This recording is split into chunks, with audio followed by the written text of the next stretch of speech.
Good afternoon and welcome to Cardinal High School for the fourth of our four Winter Sports Media Days here from the Chagrin Valley Conference. I'm Steve Hare, the Chagrin Valley Conference Sports Information Director, and we're bringing to you this Media Day live from Cardinal High School. It's presented by Ohio Center for Oral, Facial, and Implant Surgery. Their sponsorship allows us to do a whole lot of things here with CVC TV and many other events throughout the conference, including leadership seminars and many other items like that. So excited to have Ohio Center for Oral, Facial, and Implant Surgery as a sponsor. And we're excited to kick off this final Media Day event here with the Berkshire girls basketball team. We've got about 10 or 12 interviews lined up for today, a few of them pre-recorded from this week. This Media Day was supposed to occur at Berkshire on Monday, but due to the winter storm, we postponed until today. A couple teams weren't able to make it, so we fit them in some video interviews. And before we get started, I do want to give a shout out to our two state champion football teams over the weekend. Kirtland won the Division VI state championship on Friday, and Perry won the Division V state championship yesterday. So that was Perry's first, and Kirtland won their seventh state championship. So congratulations to both teams. We are working on something that we might do with the two state champions here later this week or in the very near future. So we've got some ideas on what we can do there, and hopefully we can get that accomplished. So in just a moment here, we're going to have the Berkshire girls basketball team kicking off our Media Day event. Maddie, just make sure you're in between the two balls on the table, otherwise you won't be on the camera. All right, so without further ado, let's introduce the Badgers. Coach, I'm going to start with you. Just go ahead and introduce yourself and introduce the girls you brought with you, and then just give us your elevator pitch on what we can expect out of the Badgers this season. I know you guys are off to an 0-3 start, which isn't ideal, but it's not like you've played those homecoming games where you're scheduling weaker opponents. You've had a challenging schedule, and things just haven't gone your way so far. Yeah, with me are juniors to my left, Olivia Masink and Jenna Hornack, and seniors, Haley Stoddard and Maddie Smetana. And, I mean, like you said, an 0-3 start is not ideal by any means, but we're a team that never schedules down opponents. Like, we always want to challenge ourselves and play better opponents that are going to give us a challenge so that even if we lose that game, we gain experience and we learn something from it. But, I mean, elevator pitch as far as the season goes, I mean, we're always going to be built on our defense first.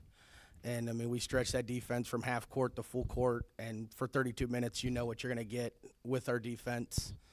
And this is one of the years that, because we have additions like Maddie on the team, Evany and McCandless, Kate Miller, Marissa Risch, Maddie's sister Jilly, like the competition starts every day in practice. And then, I mean, we might end up being 12, 13 girls deep by the end of the season at some point. Size-wise, this team is probably the biggest team you've had, and it's probably the biggest team at Berkshire since, I think, 2011, 2012 when they went to the regional tournament. This is by far the biggest team I've ever coached and probably the most athletic from top to bottom. So you add all that size and athleticism. Does that change strategy? I mean, you've been guard heavy. You've had some really dynamic shooters. Well, we're messing around with playing like with some big lineups that are going to be mismatches because Haley can play multiple positions, and then there's Maddie, and then there's Liv here. Like, we can go really big and not lose any speed and not lose anything. As far as guard-wise, we have a ton of guards that are always looking to push pace and stuff like that. So, I mean, we're a very well-rounded team. All right, and thanks for bringing me the waters. I appreciate that. Absolutely. All right, I'll come back to you, Coach. Olivia, we'll start with you. Grab that mic, and just for the folks at home, introduce yourself. Name, grade, and what position you play. I'm Olivia Masink. I'm in 11th grade, and I am a forward. So, Olivia, coming into the year, I'm sure you were pretty optimistic. After an 0-3 start, are you feeling any different? I mean, you like Coach said and I said earlier, you're playing really good teams. So 0-3, yes, it's not ideal, but it's also not that bad when you consider the competition you've played. Yeah, I think once we start getting to our CVC games, that we'll start to pick it up more. Playing harder teams is hard, and. How does that kind of affect your mindset going into a game, just knowing that, hey, we're going to have to play our best to compete? Does that change the way you prepare and help you kind of go out and give maximum effort? No, I think because you have to give maximum effort for every single game that you play. Good answer. You have to prepare do the same things. What have you learned about your team, though, through that course of the first three games? That we have a lot of talent, but we just need to make it click together. What would have been the biggest problems from your perspective?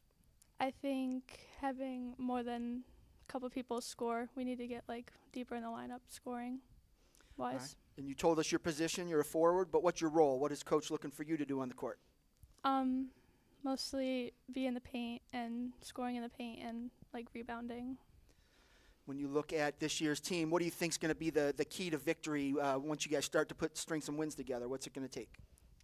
Working together in our communication, that we're going to have to, it's going to be what we need to win. All right. And without naming any of the girls at the table, since we're going to talk to them, give us a breakout player, somebody on your team that nobody knows about right now, but pretty soon they will. Ivy Morin. She just had 16 yesterday, so yep. Probably a good pick, safe pick. Yeah. All right, well, good luck to you this season. Thank you. All right, Jenna, on to you. Same thing. Just for the folks at home, introduce yourself, name, grade, and position. Oh, flip that black switch on your mic. There you go. I'm Jenna Hornick. I'm a junior guard. All right, so coming in, Berkshire's always been a pretty guard-heavy, not always, like I said, 2011, 2012, they went to regionals because they had two big post players that kind of controlled the floor. But the last 10 years or so, it's been a guard-heavy team, so you've got your work cut out for you. What's Coach looking for you to do this year? Score and, I don't know, be a leader, I guess. Looking at the first three games, obviously they didn't go your way, but what's been the biggest issue that you've seen, and is it correctable? Yeah, I think we just need to work more as a unit, work together, and yeah. Adding all the size that you did, and you look at the girls to your left there, the volleyball players, they've got size, athleticism, and they've got a competitive edge. How much has that helped the team? A lot, yeah. Has strategy changed now that you've got a little bit more size? I mean, Coach talked about it a little bit. Do you notice a big change in the way you guys are playing? Yeah, our offense is good. They help us in the paint and feed the ball into them, and we can rely on them to score. When you look at your role and what Coach wants you to do, how effective can you be knowing that you've got girls under the hoop that can get some rebounds and push the pace a little bit, get out in transition? Is that something that you can do well, that transition game? Yeah, we always look to push the ball down the floor and try to set our offense up before the defense can set up, and yeah, feed the ball in. All right, what are your goals for this year, individual and team-wise? Always to win the CVC, push to have a winning record, and yeah. And give me your breakout player. And you can't cheat and use the one that Olivia already used. I'll go with Ebony McCandless. She's new to basketball, but she has a great defense and will definitely help our team this year. And we can't let it go without saying what a dynamic soccer player she is, one of the best players in the conference. So bringing that competitiveness and athleticism, I bet has to help the team a little bit. So, yeah. All right, Jenna, good luck to you this year. Haley, on to you. Same thing. Just go ahead for the folks at home. Introduce yourself, name, grade, and position. My name is Haley Stoddard. I'm a senior, and I'm a forward. So coming in as a senior, you've got to be excited about that, but at the same time, every time you play, it gets you closer to the end of your high school basketball career. How are you dealing with those emotions? I just want to end on a win. All right. Win And the CVC again. Get 2 patches instead of 1. there you go. So the last 3 years, you were one of the bigger girls on the team, had to do a lot of the rebounding. Now you've got some help. You got Maddie there, Jillian. There's a couple other girls that have some size and length. How much has that helped your game, just knowing that you don't have to have such a big burden on your shoulders? It's nice to be on the outside for once because I like to drive in, and being a post, I know that to look there because most guards don't think to look into the post. And that's what we're working on this year. We haven't really gotten good at it yet, but I think we will, because if we have me driving, a girl's going to step out because I'm bigger, and they need to cover because I'm bigger. But if it was like a guard like Jenna, one girl would just stay on her because, you know. But if there's a guard guarding me, one of the big girls' defenders are going to have to step up, so I could just dish to them. you've played volleyball as well, but you've always played basketball. You've got some of your volleyball teammates that are on the basketball team for the first time. How much has that helped just bringing – you guys are very competitive in volleyball. You have that culture that just kind of, and Coach Protz is really one that just kind of pushes that competitiveness. How much has that helped just the practice, in practice and into games, having that size and competitiveness now? I think the environment helps a lot. Like, all the girls are friends. We all, love each other. It's like one big family. And everybody's comfortable with each other, which makes playing with each other so much easier because nobody's nervous and nobody's going to disappoint someone else because we're all friends and we're all rooting for each other. I asked the other two girls about what's gone wrong during the 0-3 start, but what's gone right? What have you liked out of your team in that start? With driving, we're getting pretty good at it, but I'd say our offense is what needs focused on, but our defense has been pretty good. Like Evania McCandless in the, what are they called, West G game, she forced 8 turnovers. What I forgot. And we had, in our press on the West G game also, I think we had 15 turnovers. Not we forced 15 turnovers. So 37?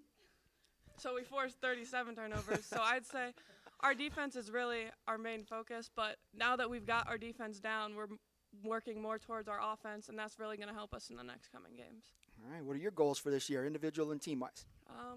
Win the CVC, get far in districts. And who's your breakout player and why?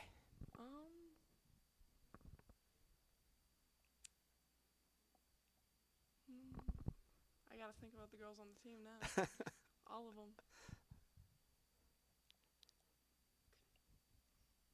I think Blythe Boers. Yeah, what? But Mayor's already been on the team. I guess. Either of the Blythes, either of the Boers, really. They're point guards, but they work a lot on driving, and I don't know. They just get to the hoop. They try their hardest, and I think that's good. Cool. All right, well, good luck to you this year. Maddie, on to you. New to the basketball team, but 4-year starter on the volleyball team. What brought you out to basketball this year? Oh, wait, I forgot. You've got to introduce yourself. I know who you are, but the folks at home need to know. So name, grade, and position. My name's Maddie Smetana. I'm a senior, and I'm a forward. All right, so now what brought you out to basketball after playing, focusing on volleyball for the previous 4 years? Haley has been convincing me to play for a long time now, but she finally got me, and I decided, why not? Because it's my last year, and might as well go out with a bang. Now, you played when you were younger. When was the last time you played? I played in 7th grade. Okay. So you have a little bit of experience. It's just been a while. How's that transition going? Are you picking everything back up pretty quickly? Most of it is coming back, but I'm working on a few things still. What's been the biggest challenge for you? Working on driving and looking to the hoop has been difficult because I'm just used to passing it out, so I need to focus on that. Are you the first 3 games? Have you learned a little bit more? I mean, is it kind of helping you now that you've gotten some game experience? Yeah, it's nice to actually be out there and seeing what it's like being on the court instead of just either sitting in the stands or just going over in practice. Being out there, it's totally different, and you have to be able to see everything. And then going back and watching film, you can see oh, I did this wrong, and oh, I can fix this, and then just bring it into the next game. You got a lot of your volleyball teammates on the team, so you already had a pretty, a good chemistry with those girls. Now, how's that mixing with the other basketball girls that didn't play volleyball? Is that coming together? Yeah, I think they're all really nice, and I've known most of them from school, so just bringing it to the sports aspect, we're getting along pretty well. What kind of goals do you have for this year? I'd like to get another CVC win along with volleyball, and yeah, I think I'd just like to go farther in the tournament. And who is your breakout player and why? I would say Anna Brown, because she's been working really hard in practice, and it's coming together in the games. All right, well, good luck to you this year. Coach, back at you. All right, so we talked to all the girls. You kind of heard their perspective on what's gone right, what's gone wrong, what they need to fix, what they need to do to keep improving. What's from your perspective? I mean, what did you like out of the first 3 games? Just our effort every single day. I mean, like, these girls work extremely hard every day in practice. Like, I mean, it was no different than 2 years ago when we started. I think it was like 1-5. And, like, we just stopped worrying about what our record was. And if we show up every day and we compete, like, we're a tough team to beat. And, I mean, it's going to take really good teams to beat us when we show up and we play like that. And then as far as the things the girls said, like, it just shows me that they're listening to halftime talks, after post-game talks, and, like, practice talks, like, of the things and the steps we have to take to keep building the way we need to do. I mean, it's no different. Like, if we were coming out and we were 3-0 and we're like, oh, we don't need to fix anything. Like, I mean, you're in for a long season. Like, there's always something you can get better at. There's always something you can change. And, I mean, we're going to be really good at being able to adapt like that with the skill sets that we have of everybody. Right. I know it's sometimes hard when you go 0-3, but if you look at it as you've got 22 scrimmages before the real ones start, you've got plenty of time to get things worked out, but it does, you've got to walk away from each win or loss, trying to get better and learn something from that. So, all right. Absolutely. And just moving forward, what are the keys to victory, just to kind of turn this around and start getting those wins? And I mean, like Haley said, like, our defense has been really good so far this year, which is good because, like, if you can stop people from scoring, you always give yourself a chance to win. And then, I mean, we just need to clean up our offense a little bit and limit our turnovers for the amount that we force. If we can win that possession battle and then get more shots up, I mean, we're bound to start scoring a lot more points than we have been.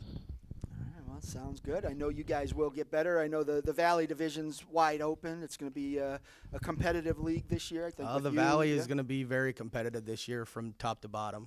I mean, everybody is improved from last year from what I've seen so far. And I think those league games start Tuesday. Right? Yeah. So we'll find out early on, who's going to be the front runners, but it's a long season. So best of luck to you. Appreciate y'all coming out for Media Day, and we'll see you on the court there somewhere soon. Thank you. All right, that was the Berkshire girls basketball team here kicking off our 4th of 4 CVC Winter Sports Media Days. Up next, we've got the Cardinal boys basketball team, followed by the Geneva girls basketball team, and then the Cardinal girls basketball team.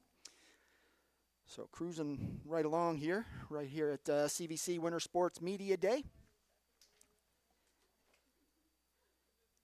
Once again, all of our productions here on CVC TV are presented by Ohio Center for Oral, Facial, and Implant Surgery. We'll let the Huskies take their spot at the table. All right, Coach, welcome. I'm going to start out with you. Just go ahead and introduce yourself, introduce the player you brought with you, and then just give us your elevator pitch. What can we expect out of the Huskies this year? Flip your mic on. Yeah, thanks for having us, Steve. I brought Troy Doman with me, only returning letterman and only returning starter. My name is Kyle Deckard, first-year coach here at Cardinal. And my elevator pitch for us this year is we have to get better every day. With lacking varsity experience, we have guys playing new roles, new faces to varsity, just a new experience for everybody that played JV and freshman last year. A big leap, as we know, in speed and strength of those older players. And we're just trying to get those guys better every day in practice to help us make, hopefully, a tournament run. So. You opened the season on Friday, tough loss at West Jaga, but they were in the situation you were in. They were in the situation you're in now. They were in it last year, so they had a bunch of young guys that had to kind of take some lumps and learn their way, and I think they kind of put it together. And now you've got a young team with one returning starter, and you're going to have some of those bumps in the road too. What did you take away from that game, though, that you could learn from to get better? A lot of guys got their feet wet on Friday night, and that first game, a lot of nerves and anxiety. We're glad to get that out of our system now. Looking forward to the week ahead. We have 2 tough opponents in Geneva on Wednesday and Chardon on Saturday. We're looking forward to kind of seeing what we got and what we're made of moving forward. So. Well, you certainly have a challenging schedule for a bunch of young guys. Yes, is that something that you're reminding them of? It's not like you're going out and playing D4 teams and you're playing some D2s and bigger schools there that you're competing with. And like I said, West Jaga brought back the bulk of its roster. Chardon's always got a great roster. Geneva, they were young last year. They've got some experienced veterans there, and so your guys are going to be tested early and things may not go well, but how are you kind of keeping them, their mindset focused on, hey, we're going to get better every game and do what we need to do? That's kind of the hard part. We got to stay positive. The score didn't look great for us on Friday night, but we got to keep moving forward. We can't be defined by our first game. Hopefully we can keep on keeping on and, just fighting every day. It's mainly just staying positive. When shots don't fall, shots will fall sometime, but defense we can control effort and our attitude and, how we respond to everything around us. And I'll talk to Troy here in a minute, but go ahead and just shout out some of the other guys on the team that have been impressive both in the preseason and in that opener. We've dealt with some injuries, but we have a pretty decent junior class with some numbers. Carter Tucker, he's out for the year. Unfortunately, he fractured his patella. We were hoping he would have a breakout season as a junior this year. But Dom Naples and Cal Simonella have been great for us in practice. Hoping to count on their energy moving forward. But Blake Strever has been great as one of our sophomores. He's shown a lot of improvement this year in the last month and a half. I'm really proud of him and where he's going. First-year coach, how's the transition gone? Learning the guys, implementing some new schemes offensively, defensively. How's that gone so far? My classroom is actually right behind us, so it's been really fun getting to build relationships with these guys. Not being from here, I've had a blast getting to learn these guys and learning what this place is really about. But transitioning to the varsity basketball, I've enjoyed it. Getting to do everything and making the practice plans again, is fun. But I spend a lot of time outside of basketball thinking about these guys, and I hope they realize how much we really care about them. Offensively and defensively, don't give away any secrets, but what are you trying to do and, get the offense flowing and shut down on defense? Well, the hard part is we can't really hide Troy here too much. Right. So got to find ways to get him open and get other guys involved and be prepared to make some shots. So. All right, Coach, I'll wrap up with you after I talk to Troy. But, Troy, for the folks at home, just go ahead and introduce yourself, name, grade, and position. Troy Doman. I'm a senior, and I'm a guard. All right, Troy, first off, coming in after a hugely successful fall season on the golf course, how exciting was that just to accomplish what you were able to do there? It was great. I mean, I put in a lot of work to get to where I was, and I think I really pushed myself, and I think I deserved what I got. And then now that we are going to transition to basketball, I've got to ask you an important question. Who is the best basketball player in the Doman family? Is it you or Haley? Well, compared to girls, I mean, I think she sticks out a lot compared to girls. But if we were to play against each other, obviously I would win because I'm a guy. But she had a great season. Season fell short with her ACL, but yeah. And then I know your mom is the best of the bunch, though, right? No. She would not. No. No. Oh, she's going to be in here in like a half an hour. I'm going to have to ask her, and we'll see. We'll see who's winning those 1-on-1 games in the driveway. But all right, yeah, coming into senior year. I mean, obviously, like I said, coming off a big, exciting fall season. How are you hoping to carry that momentum into the winter? I just think I need to prepare myself. Obviously there's going to be a lot of teams that are going to, plan, scheme for me and whatnot. I think I just have to be ready for that.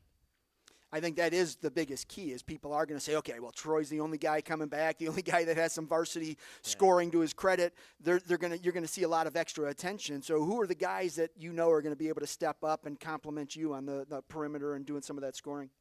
I know that, Dom and Cal and a couple of our other juniors, they can definitely step up. Chuck, Blake, they've stepped up quite a bit from the beginning of the season to this season in scrimmages and playing against each other. I think those are the guys who are going to step up. Obviously, a coaching change is never easy. Senior year is probably even harder just because you knew Coach for so long. But how's that transition gone? I think it's gone fine. Getting to know Kyle, getting to see how he coaches, how he is as a person, I think it's great.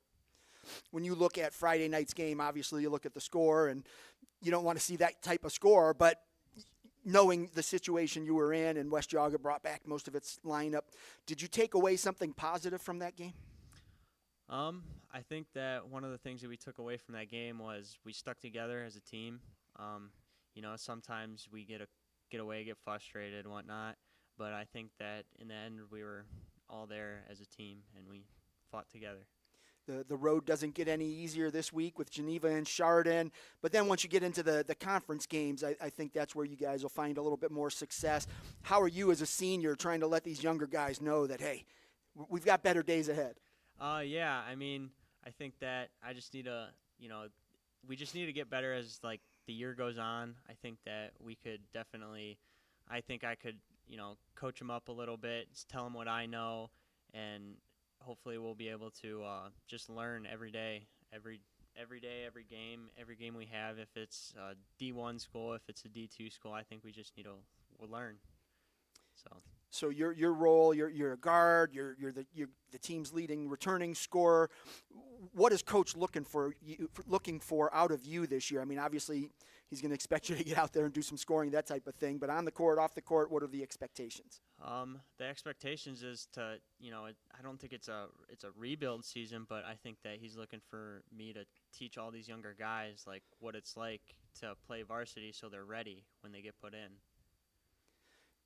What challenges have you seen in the preseason and in that first game that you know that the team's going to have to overcome to be successful? I think we need to definitely work on our ball handling, securing the ball. We just have to. We can't just give it up like the basketball. We have to, really make sure we don't turn the ball over, and how, we need to get our passes down. We just need to secure the ball, and we definitely need to work on that. Senior year, what are your goals individually and for your team? One of my goals individually is probably to beat the all-time scoring record. First I have to hit the 1,000 points first. You're at what, like 892, something like that? Yeah, somewhat. I Before think it's Friday, yeah, so it's yeah. like 9 now, but Okay. trying to beat my buddy out. Who's that? Jake Bean. Okay. So. All right. Is he the leading scorer? Yeah, he passed it last year, so I'm looking to. So you needed, I think, Coach, is something like, was it 1140 or something like that? It's 12:04 now. 12:04. Okay. Yep. So you've got you're close. 300 points. Yeah. In 21 games. So yeah, you're close. It's going to take some pretty big games, but Yes. yeah. All right. And then team-wise, what do you hope to accomplish? I just hope to, just play basketball. I don't really I just want to have fun. This is my last year. I want to go out, have fun, not really think too much. Just play the big game basketball. And normally we have 2 or 3 players here, and so I always ask each one for a breakout player. I'm going to ask you for 2 breakout players. So right. give just a chance to give you an opportunity to shout out your teammates. Who are the guys you think are going to have a big year? They're going to break out, and maybe people don't know who they are right now, but after a few games, everybody will.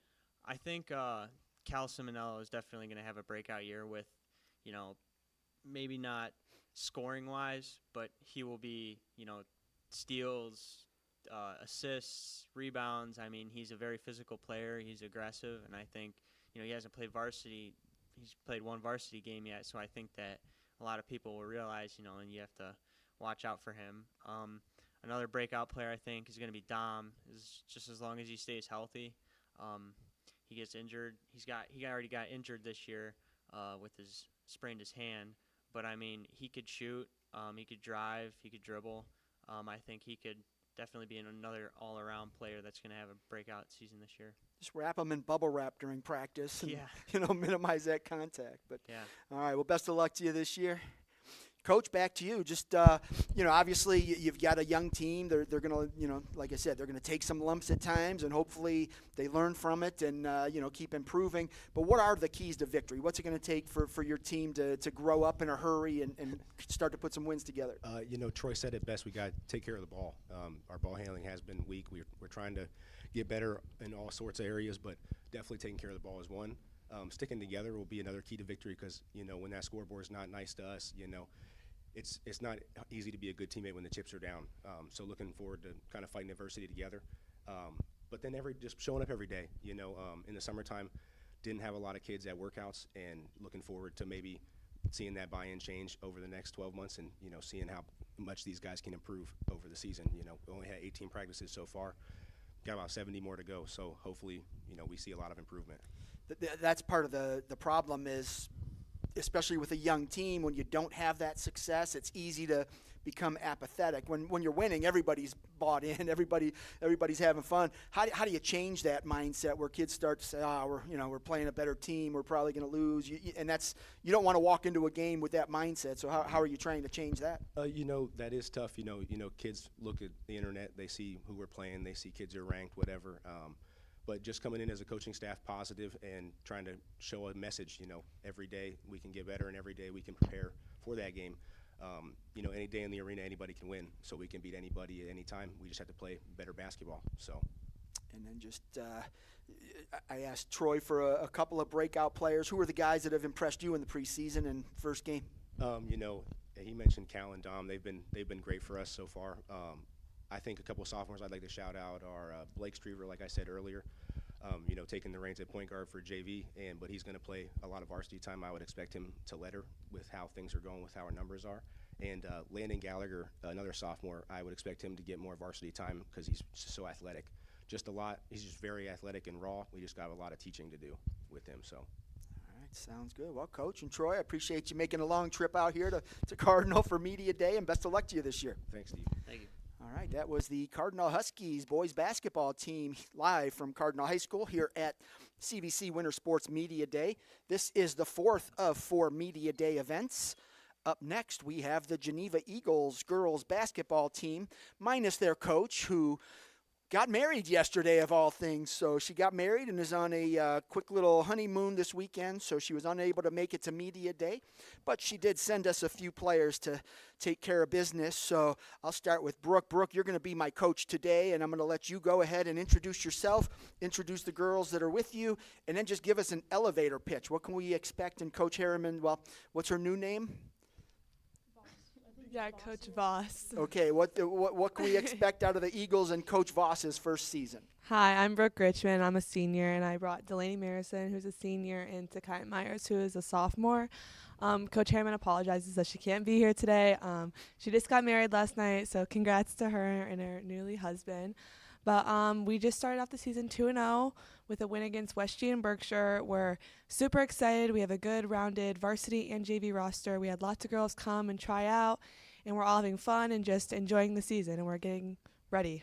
And I am disappointed that Coach Voss isn't here because I covered her in high school, and to see it go full circle and now she's coaching, I'm disappointed I don't get the chance to talk with her today, but I will talk to her throughout the season. So excited to have another young female in the coaching ranks. That's great, and hopefully she can inspire some other young women to join and become coaches in their future. So, all right, Brooke, now we're going to put on your player hat, and what's your role this year? What is tell us your position and what coach expects out of you this season. So I'm like a smaller power forward. I do a little bit of post, I do guard, I do a little bit of everything. I think Coach's role, she really sees me to be a leader this year. I'm a returning starter, and we have 5 returning starters, so that's really nice. We only lost 1 senior.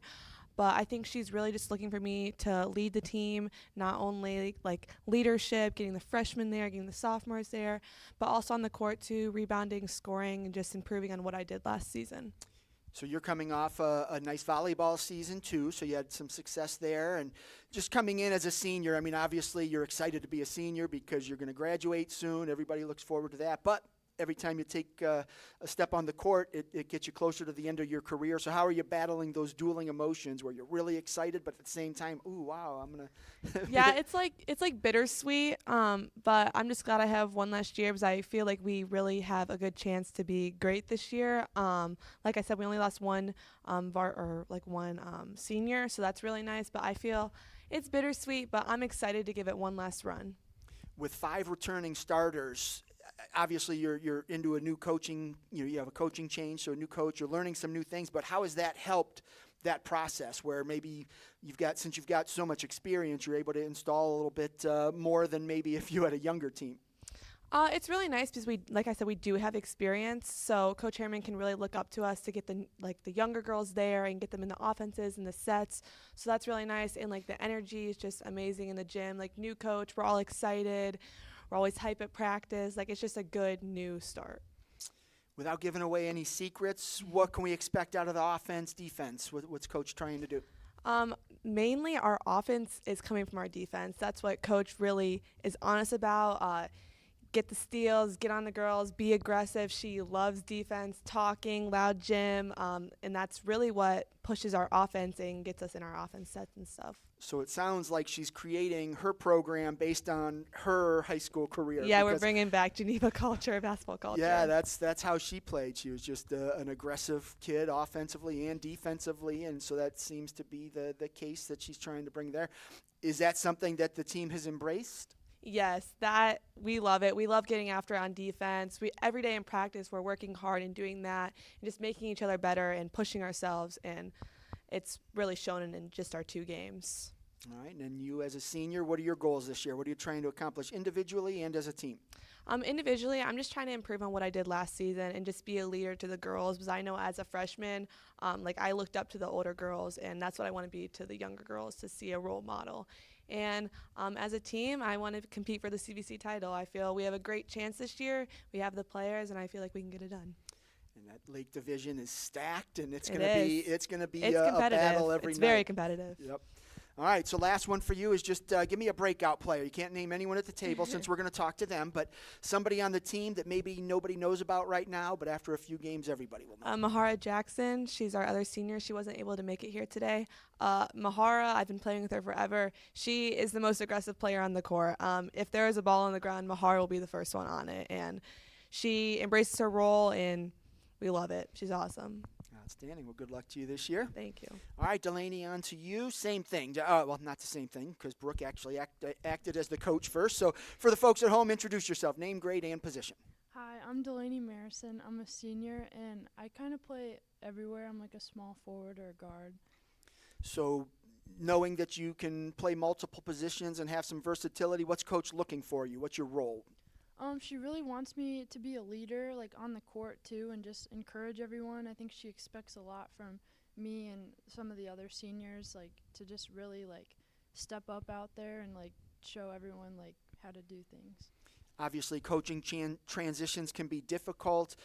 This one, I have to imagine, was pretty seamless simply because you had so many returning starters and coaches coming in, not changing a whole lot. She's just making it, fine-tuning it a little bit. Mm-hmm. How has that transition gone from your perspective? I think it's going great. I think she also like knows a lot of us personally, and I think that helps. And us already like coming back from last season, like we all have a bond, and I think it just makes it easier for her as a coach to like help us this season. And she just has so much energy, and it makes the whole environment just so much more fun. Basketball is one of those sports where it's great to have the elite players, but it's a team game. So if you have 5, 6, 7 girls that play as one and are selfless and do those things, you can win a lot of games that way. Do you sense that that's what's happening with your team? Yeah, I think we all played together so well, and there's so many people, even that don't start on our team, that will come off the bench that like do so well in games, and they step up, and they're gonna do so well when us 3 seniors leave. Like it won't be a problem at all. You're off to a 2-0 start. West Jaga, what was the other one? Berkshire. Two very competitive teams. Berkshire, unfortunately, is 0-3, but they're playing this brutal schedule. So that's a quality win. West Jaga is a quality win. Every game you play, win or lose, you want to learn something about your team so you can get better. What did you learn through those first 2 games? I learned that with all of like the energy, even on the bench, it just encourages everyone so much to just like dive for all the loose balls and just like never give up and just move on to the next play, even if something happens that's like not good. And I think it just has really helped us to just play so much harder. And we were talking coming into the 3rd quarter, like that's what wins the game, and we come in with so much energy, and I think that really helped us to win both the games. Both you and Brooke already have mentioned diving for loose balls. So, I mean, in my head, I see Emily Harriman diving for loose balls. So is that something she's preaching? I can almost hear her yelling, get on that ball. Is that what's happening in practice? Yes, she just has so much energy, and she just encourages us to just go all out every single time. What's been one of the biggest challenges your team has had to overcome so far, preseason and in those first 2 games?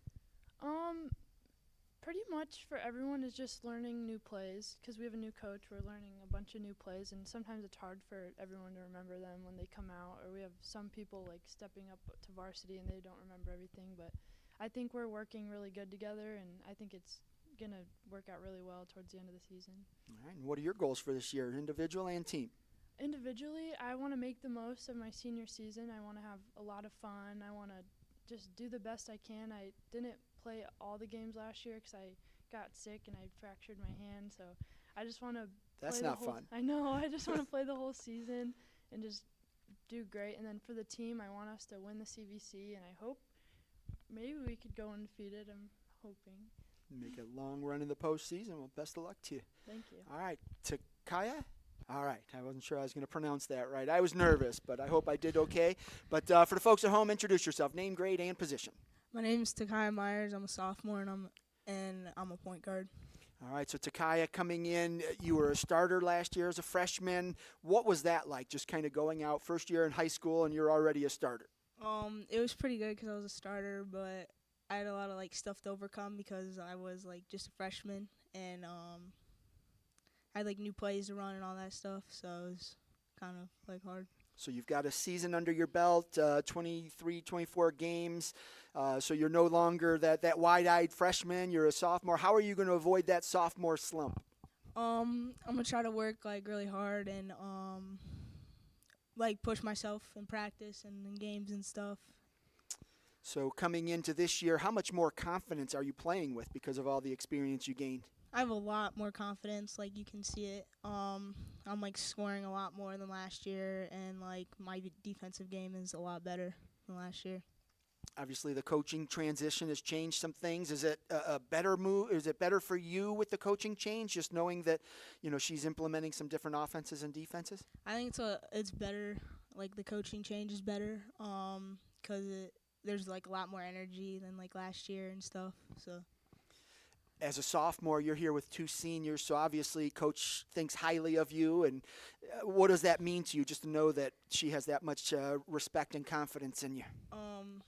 I think it shows that I'm one of the top one of the players, and that I could be a leader if I wanted to, and yeah.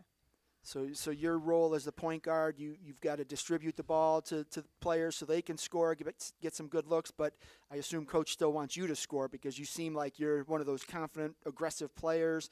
So is that something that you're comfortable with, that balance of not only scoring but also distributing? Yeah, I seeing I like giving my team play makes and stuff, and I like scoring too. What's been the biggest challenge from your perspective this season so far for this team coming in with a new coach, 5 returning starters? I think it's just plays and remembering all the new plays and stuff, and trying to I can't remember if it was Brooke or Delaney, but I asked one of them what you learned from the 2 wins. From your perspective, though, you want to learn something that can help you grow. What was something that you learned about your team that you said, we've got to fix that moving forward? I think it's getting back on in transition because we're kind of slow at it, and we like to plug the ball at half court and stuff instead of getting back. All right. And what are your goals as a sophomore? I mean, you've got 2 years of ball left, but what are you hoping to accomplish this year? I'm hoping to do better on defense and score a lot more. You've got 2 seniors to your right, another one that wasn't able to make it today, but it sounds like you're one of the 4 seniors. You're one of those veteran players, the leaders of the team. Is that a role you're comfortable with? Yeah. What are you doing to provide that leadership for some of the younger players and even some of the older ones? I'm trying to help the younger players, if they don't know plays, trying to help them out and pick them up and stuff. And all right, give me a breakout player on your team, somebody that maybe nobody knows right now, but after a few games, everybody will. Lexi Besco, she's good on defense, and she can pass the ball, and she could score. All right, and before I let you guys go, I always love to hear the cool things that teams do for team bonding. What fun things do you guys do as a team? Anyone can answer that one. Whoever. So every game we go to a house and have a team dinner. I know it may not sound like a lot, but just hanging out all together every single game, it really just bonds us together. And sometimes coach will even come, and it's just a good atmosphere. JV and varsity, we're all together, all there, and we do it every single game. So. Outstanding. All right, ladies. Well, thanks for being here, and best of luck to you this season. Thank you. And Coach Harriman, now Coach Voss, good luck to you. I can't wait to talk to you again, but good luck, ladies. Thanks. All right, that was the Geneva Eagles girls basketball team out here at CVC Winter Sports Media Day. This is the 4th of 4 Media Day events. Up next, we've got what do I want to call them? The resurgent or the returning Cardinal Huskies girls basketball team. They did not have a team last year due to low numbers, but they're back. Kim Doman, a longtime assistant, is now the head coach. So glad to have her and her player here with her. So, Coach, I'm going to start with you. Just go ahead and introduce yourself, introduce the player you brought with you, and then just give us your elevator pitch. What can we expect out of the newborn Cardinal Husky girls basketball team? I'm Kim Doman, and I'm the head girls basketball coach for Cardinal. And I have Natalie Saltis here, who is a freshman, is also a captain. Emily Pleva is also a captain who couldn't be with us today because she actually has softball. She's big into softball. And Ivy Kaminsky, who is also a captain, she can't be here today because she had to work. So we can expect, just working hard every single day, putting up a fight all the time, and just going at it the best they can. So you're going to have your ups and downs, probably a few more valleys than you'd like to have with a young team, but just being back, and sometimes when you lose a team, it's hard to get it back, and so just having it come back after just 1 year, that's great just to see you back on the court. But it's not going to be without challenges, especially in a competitive conference and where there are so many teams, and I think most of them are veteran squads now. Like Berkshire's got 5 or 6 seniors. Kirtland has a handful, and Crestwood has their crew too. And you're rolling in with a bunch of freshmen, wide-eyed. But you got one game in, and it was a pretty cool one down there at Quicken Loans Arena. So I don't think it went well for you as far as the score goes. But what did you see out of that opener? Just you've seen the girls in practice, you've seen them in some scrimmages, and now you threw them on the court for the first time. I have to imagine there were some moments where you're like, what are they doing? But at the same time, there were probably some moments like, oh, it's going to click eventually. yes, it's just a matter of them working together and just kind of slowing down, taking their time, getting their confidence underneath them, and just running the plays like they've been in practice and going from there. We had a game before the Cavs game, and we really worked on boxing out, so that's our focus as of right now. We know that we're going to take some lumps just because of the inexperience, but again, coming in and actually having a squad from not having a team last year is winning in itself. This group of girls that are mostly freshmen, I have 4 sophomores, they're a close-knit group, and they have been. They continue to fight. They always fight. They don't give up, so that's what I really like about them, and they didn't give up towards the end of the game at the Cavs. And I think one of the positives for you with that young squad is, like, a lot of them have experience, just not at the high school level yet. So it's not like you're bringing in a bunch of kids that have never played. They've got middle school experience, youth experience, so they just need to get that varsity experience and settle in. So you're going to have those challenges. I guess for you, is the hardest part this year just going to keep their mental side? I have to imagine that's going to be the hardest part, because if the losses start to accumulate, it's really hard to kind of come to practice and give the effort. And so how are you working on that side of it? So what I tried to do this year, because I know that, mostly it's a group of freshmen, not to discredit the sophomores, but I tried to do like little stupid contests throughout the whole, our schedule. I'll have like during, what was it, October, it was Halloween. I had a Halloween contest, so they win a little gift, or we had like crazy hair day or crazy sock day. So I'm trying to make it so it's fun, but yet we still have to work and we still have stuff to do. So we did a team bonding where we came to the school and had a lock-in, and we ate and we just ran around, spent the night in the school. So that was a lot of fun.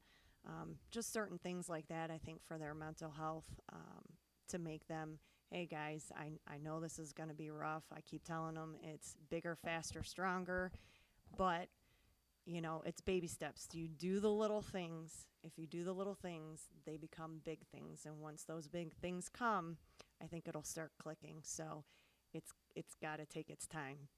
That's what we're going to do. Did that first game go the way you expected it, better than you expected, or worse than you expected? I think it went as well as I could expect it for a bunch of freshmen.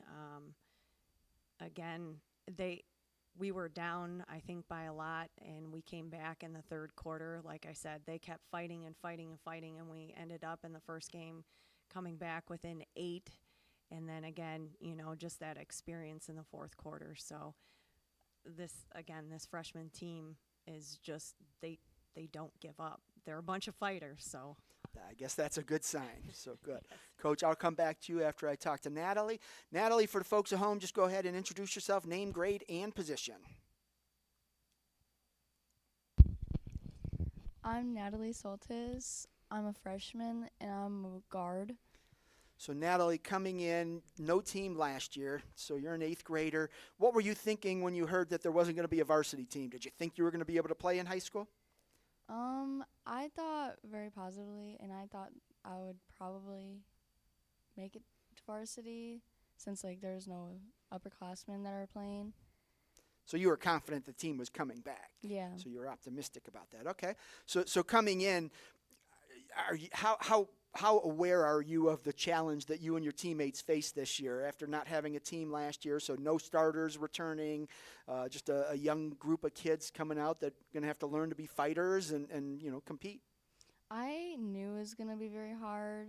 I thought half my team wasn't really expecting it, but now we all realize what's coming ahead. We all know. We're all aware.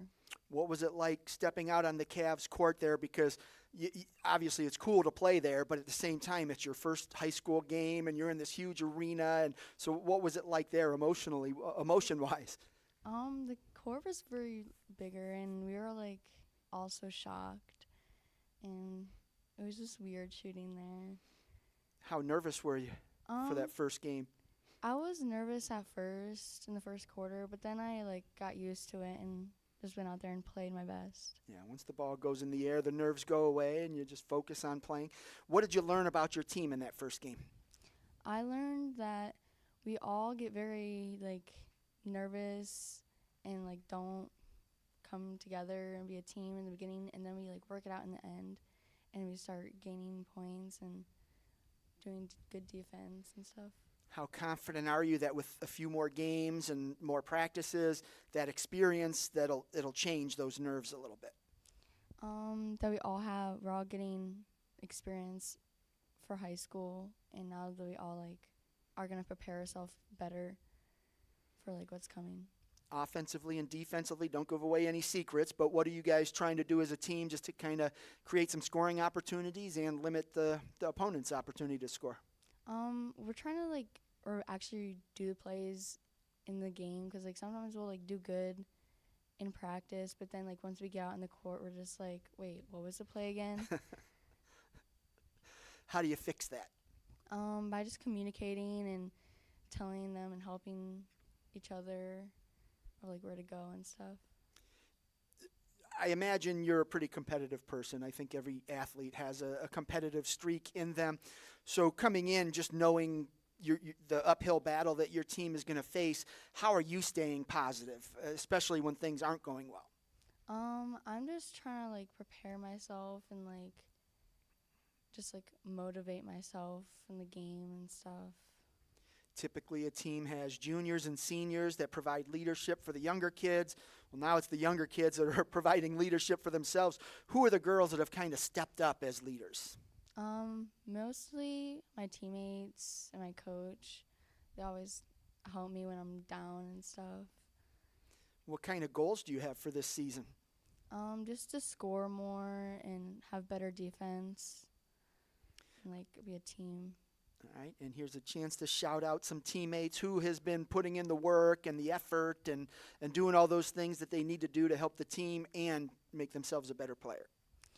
I know I have a lot of teammates that try their best and do good, but I think Brinley, she has really high hopes, and I expect a lot from her because she already is improving a lot. Cool. All right. Well, good luck to you this year. I know it's going to be one of those years that might be tough to look at the scores and the what's it called? Your record. Oh my gosh, just couldn't get the word out of my mouth. But so it's going to be tough to look at scores and your record at times.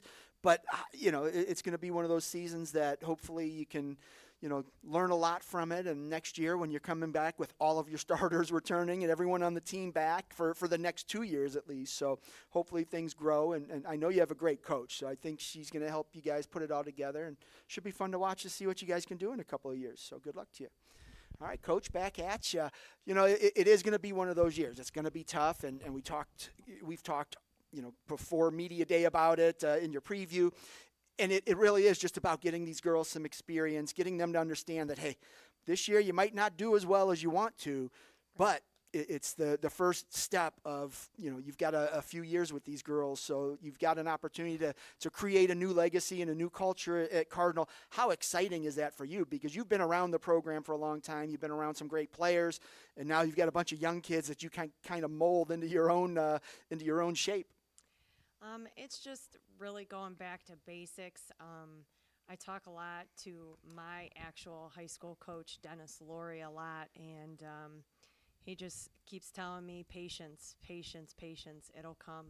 And I think these girls know that I am trying to push them, to their limits, because sometimes when you don't push them to an uncomfortable level, they don't know themselves what they can and can't do.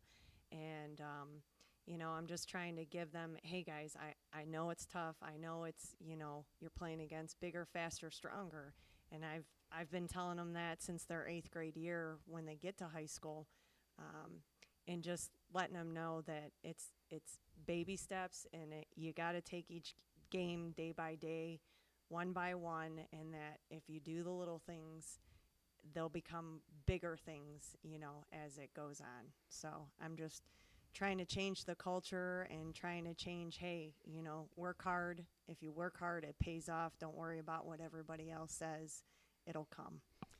And we had your son Troy in 15 minutes ago or so, and I asked him who the better basketball player in the family was, Troy or Haley, and he said Haley, from the girls' side's probably better, but if it was one-on-one, he would take her. And then I asked, throw you into the mix, and who's the best basketball player in the family? He said, oh, no, you're number 3. Is that true?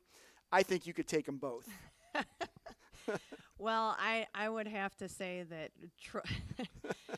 it's a competition in our house all the time. There's always something going on. Haley will say something to Troy. Troy will say something back to Haley. So it constantly, even when they were both in high school, they bickered back and forth. But I won't say who was the best, though.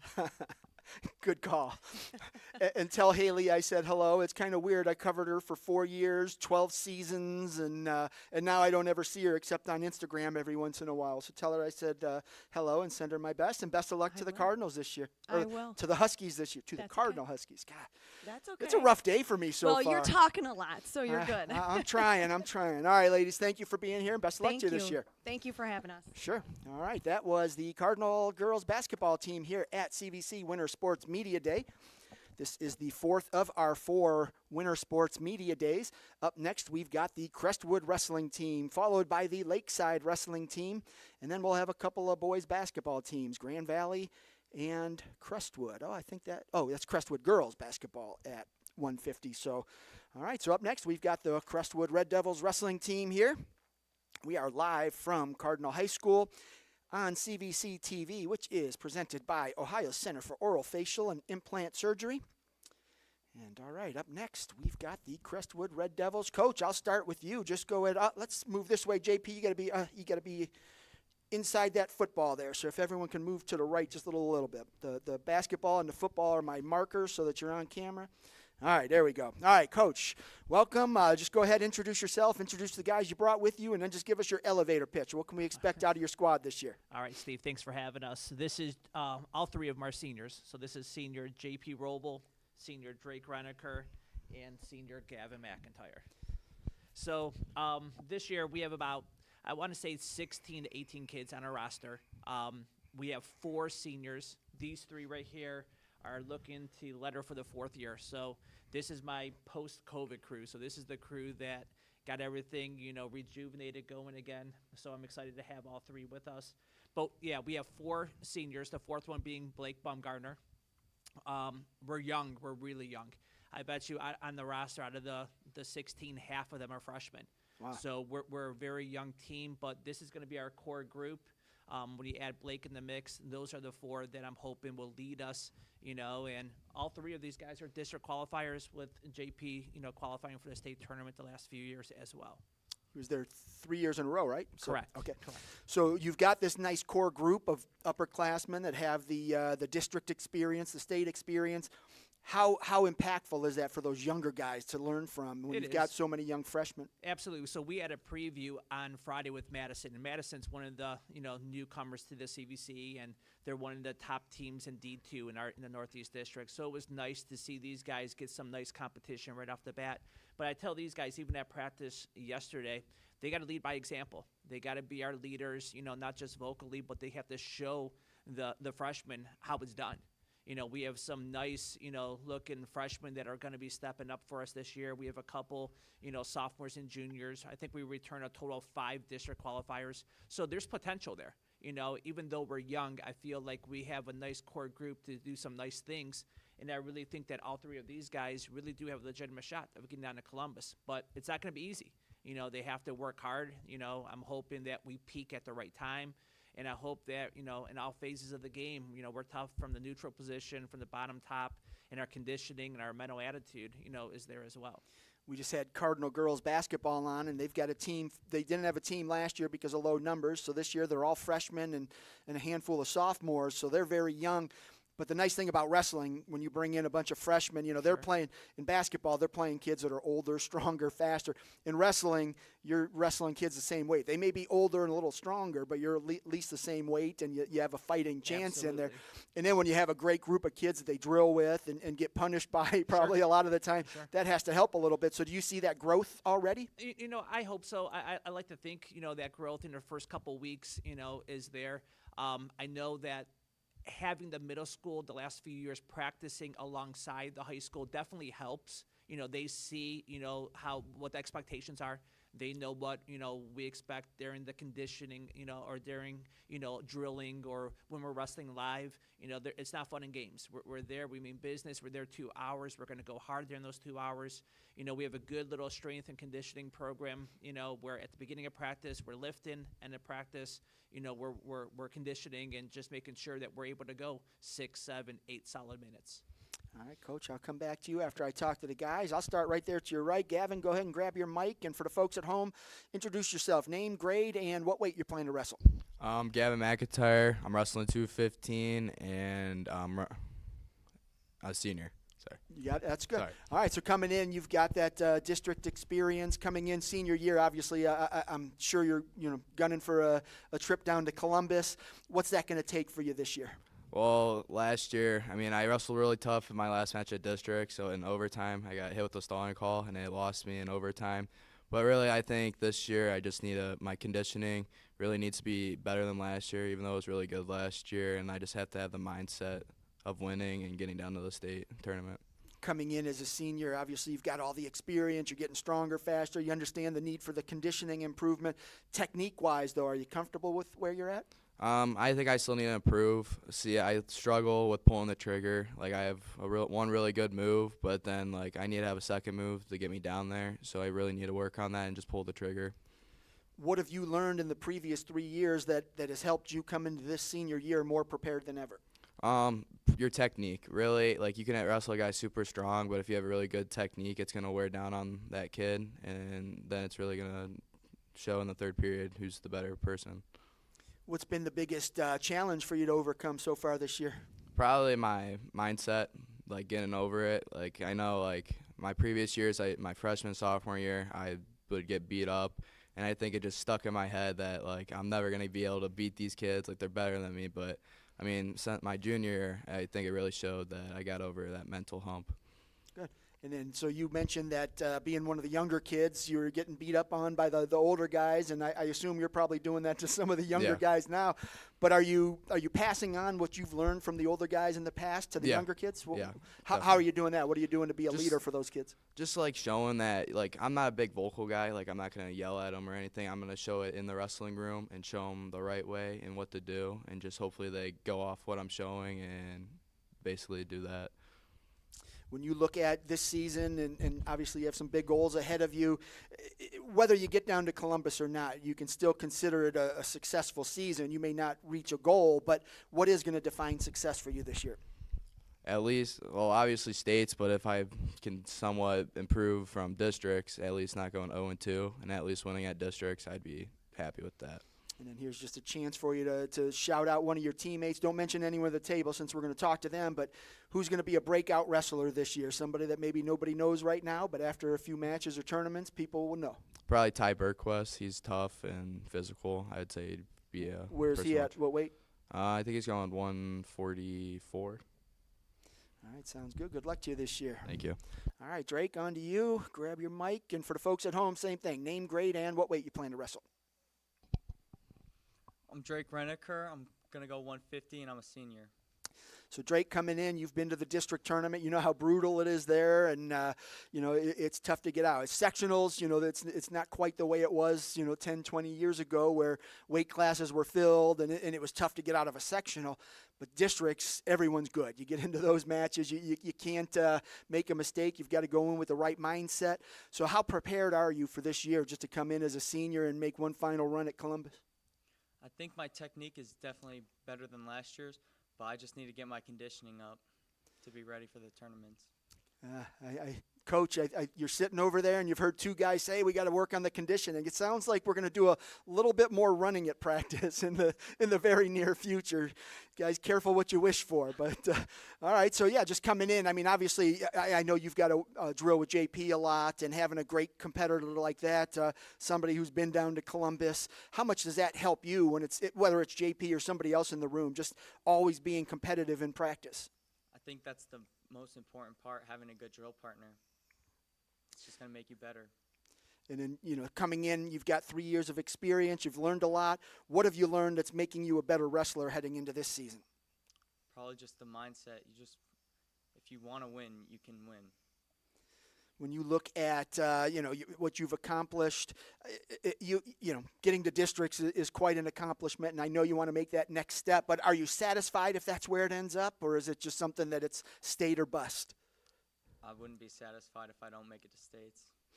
I both like that, and I also I just hate that we're in that position where it's like, we've got to get there. It's all or nothing, and like I said, getting to districts is an accomplishment. Winning a match or two is an accomplishment, but yeah, getting to state it's something like nothing other. It's incredible, and we'll talk to JP about that in a minute because it's quite an experience. But all right, so looking at this room, you got a lot of young guys in there. What are you doing to be a leader and to kind of help them out? I drill with a lot of the younger guys, and I'm teaching them moves as they go. Who are some of the younger guys that have been impressive to you that push you a little bit? Ty Berquist, he's definitely the best young kid on our team. How competitive is it in the room? Is it a bunch of guys that are just out there pushing each other hard, or is it just a handful of guys? We have a lot of kids who are pretty good. During live, I see some kids really brawling. Outstanding. All right, give me a breakout wrestler. Who's it going to be? Ty Berquist. All right, sounds good. All right, JP, on to you. Now coming in, same thing. Name, grade, and what weight you plan to wrestle? I'm JP Roble. I'm a senior. I'm going 126 and 132 this year. So you haven't gained much weight at all. You've been right around there for all 4 years. So good. Is that good? I mean, do you feel stronger at that weight still? I definitely feel stronger and feel it. That's good. All right, so coming in, you've got 3 years of experience, 3 trips to Columbus, 2 at the shot, right? The first one was Hilliard Davidson or wherever it was. But so first experience at state was not quite what it is at the shot, but you've had 2 trips down there. You get to walk through that tunnel. What was it like walking out that tunnel the first time? I mean, it's always nice. It doesn't change every single time. Even before I went to high school, I went down there with my dad to watch my cousin, just other former wrestlers do it. And every year my dad takes me through the tunnel to get the experience. But it's just a feeling which just never goes away. Every single time you come out of that tunnel, it's just like the first time over and over again. It's a really cool experience. And you're a guy that knows sectionals. Yeah, you've got some tough kids there. District, everybody's good. but state, it's just next level. And so you've got 3 years of experience there. How ready are you to make another run at a state championship? I'm ready for it. The thing I learned most about is you can't look ahead. So you just got to take it one match at a time, every single match. Like the way we looked at it last year, just a dual meet. Look at the first kid, then the next kid. After you win, then the next kid. Just got to take it one match at a time. Are you more confident this year because of the experience you've had, and how is that going to help prepare you for a big another run? Yeah, I'm more confident this year, definitely. This summer, I really focused on wrestling. Did freestyle for the first time, went to Fargo, and I'm just really confident in my ability, and it's going to pay off. How'd you do at Fargo? Went 1 and 2, wrestled 3 really tough kids, but like it was a really good experience for me. Yeah, I was going to say, there's no bad kids at Fargo. So those are kids that are, like you. They're looking for state championships, looking to wrestle in college, that type of thing. But so coming into this year, obviously you've got some weaknesses. I don't want you to tell us what they are. You don't need to give us any secrets. But what are you doing to minimize those and maybe turn them into strengths? I mean, I work on them every single day before, during practice, and even after practice. I'm working on it just to improve. So just at the end, so I don't have no weaknesses. How much did wrestling freestyle affect the way you're approaching your neutral position takedowns? Actually, it did a lot because freestyle is like all on your feet. So it helped me get more takedowns, and it helped me even defensively, helped me with defense positions too, where it's going to pay off. 35 years ago, my wrestling coach took us to Russ Hellickson's freestyle camp because he said, hey, you got to get better on your feet. And, boy, it made a big difference. And, we started to become a little bit more aggressive. And that summer, we had on the back of our shirt said, summer wrestlers make winter champions, and that's the mindset. And it sounds like, you guys have done a little bit of that. But how much does that impact not only your confidence, your technique, but just everything else that goes into wrestling, just knowing that you've put into work against great kids over the summer? Yeah, just in freestyle, like I just trained with the best kids, and I mean I was getting beat up, but other times I was beating people up. So seeing like I could beat one of the best kids in the state, like it just really motivates me and just shows like I'm improving. And who's your breakout wrestler and why? Probably my little cousin Rocco. I've been watching him forever now, and he's a small 106, but he's a tough kid, and I feel like he's gonna take some names this season and be really good. All right, sounds good. Good luck to you this year. Thank you. All right, Coach, back at you. Just to kind of wrap up, you got a great core of guys here. You got a bunch of young guys that you get to mold into your future stars. But how comfortable are you that, this team is going to put it all together and get some guys into districts and state? I feel pretty good. We beefed up the schedule. We've always been pretty much a tournament team. We start off at the North Coast Classic this weekend. That's I'll a nice be there. one. I'll see you on Friday. All right, and then we go to the Solon Comic Classic. Another tough one. Yes. Geez. And then we go to the KIT. So, in the month of December, we're going to get our fair share of matches. And it's going to be a good experience, for both the young guys and the older guys, just to get those matches in. And then we get a nice mixture in January and February of getting some dual meets in there, along with some, pool tournaments. Or, it's going to be good. Then we have the conference tournament, and then, we finish things up with the postseason. But, I feel good. I tried to make sure that when we enter, postseason, we're ready to go. You could have these bloated records, but how is that going to benefit you, come February, March? So we're trying to beef up the schedule, dual meet schedule, wrestling like the St. Vincent St. Mary's and, some nice little, duels against, Kenston and Hudson and, teams that are in, So you're taking it easy this year is what Jeez. Yeah, so, these guys need to have those kind of matches. They need to be ready. The young guys, they may take a little bit of a beating, but it's going to pay off come postseason. Absolutely. So, I feel good about it. And I'm excited about the future, but I don't want to look too far ahead because this group, is a special group. And I want to make sure, we do our job and we get the kids ready for, a nice postseason run. Absolutely. Any girls in the program this year? We have one. Lucy Hess. She's a freshman, 100-pounder. We have one in the 8th grade. And we have a nice core group in the 8th grade, too. So this current 8th grade and 9th grade group is really something to build for the future as well. So I'm excited. Outstanding. You should be. Sounds like it. So, but you'll find out quickly which kids are going to be ready after that first three tournaments there. Absolutely. That's a brutal stretch, but like you said, it's going to make them better in the long run. Sure, So. sure. All right, gentlemen, thanks for being out here for Media Day. Best of luck to you, and I'll see you on Friday. All right, Steve. Thank you. All right, that was the Crestwood Red Devils wrestling team here at CVC Winter Sports Media Day, live from Cardinal High School and presented on CVC TV by Ohio Center for Oral, Facial, and Implant Surgery. Up next, we've got the Lakeside wrestling team. We're cruising right along here. We're a few minutes ahead of schedule, which I always like because it's always better than being late. So come on in, coach and gentlemen. Just make sure you stay in between the balls there, or otherwise you'll be off camera.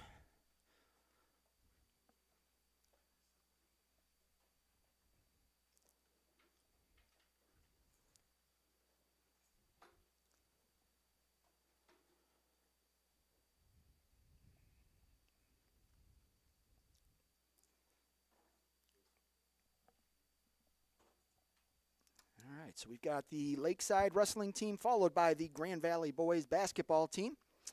All right, Coach, I'm going to let you start and just go ahead and introduce yourself, introduce the guys you brought with you, and then just give us your elevator pitch. What can we expect out of the Dragons on the mat this year? Flip your switch on that mic. Good? Yep. All right. I'm Andy Horvath, going into my 7th year at Lakeside. We have Abby Ortiz, King Wright, Jacob Straley, Hassani C., and Lucas Eland. Elevator pitch-wise, we have 8 seniors this year. All these guys are seniors. They've been together for a long time since they're in 7th grade. They're the type of kid where they live the sport. They really didn't have an off season. They went right into freestyle. We went to Virginia Beach. They had about a month when school started, and then we started open mats and preseason stuff. So kind of taking that next step as a program. We finished 5th in the CVC last year, trying to take another step up, and I think we can expect big things from these guys. It's great when you get those guys to buy in and put in the summer work. There's no substitute for putting in that work in the off season. How has that helped these guys improve? Just knowing that they're not just showing up in November for practice, and they already have a full summer's worth of work, which includes some conditioning and skill work. Yeah. When I took over, we didn't have a youth program really. So in those summer seasons, you can steal a season. You can go out and get 30, 40 matches, and it's almost like you got to wrestle an additional season. So I think all these guys started when they were in 7th grade or later, 7th or 8th grade. So it's been invaluable, and they're starting to see that work pay off. Where they walk in the gym and they have confidence, they know what they're doing. It's cool. Absolutely. The summer work, it's different because in high school, you run into some kids that aren't very good. You pin them in the first period and you really don't learn anything. But in the summer, it's all guys that are they're quality kids, quality opponents. So you learn a lot about yourself. You improve quite a bit in that summer wrestling. So, all right, Coach, I'll come back to you at the end there to wrap things up. But let's start all the way to my right. Go ahead and grab your mic. And for the folks at home, introduce yourself. Name, grade, and what weight you plan to wrestle this year.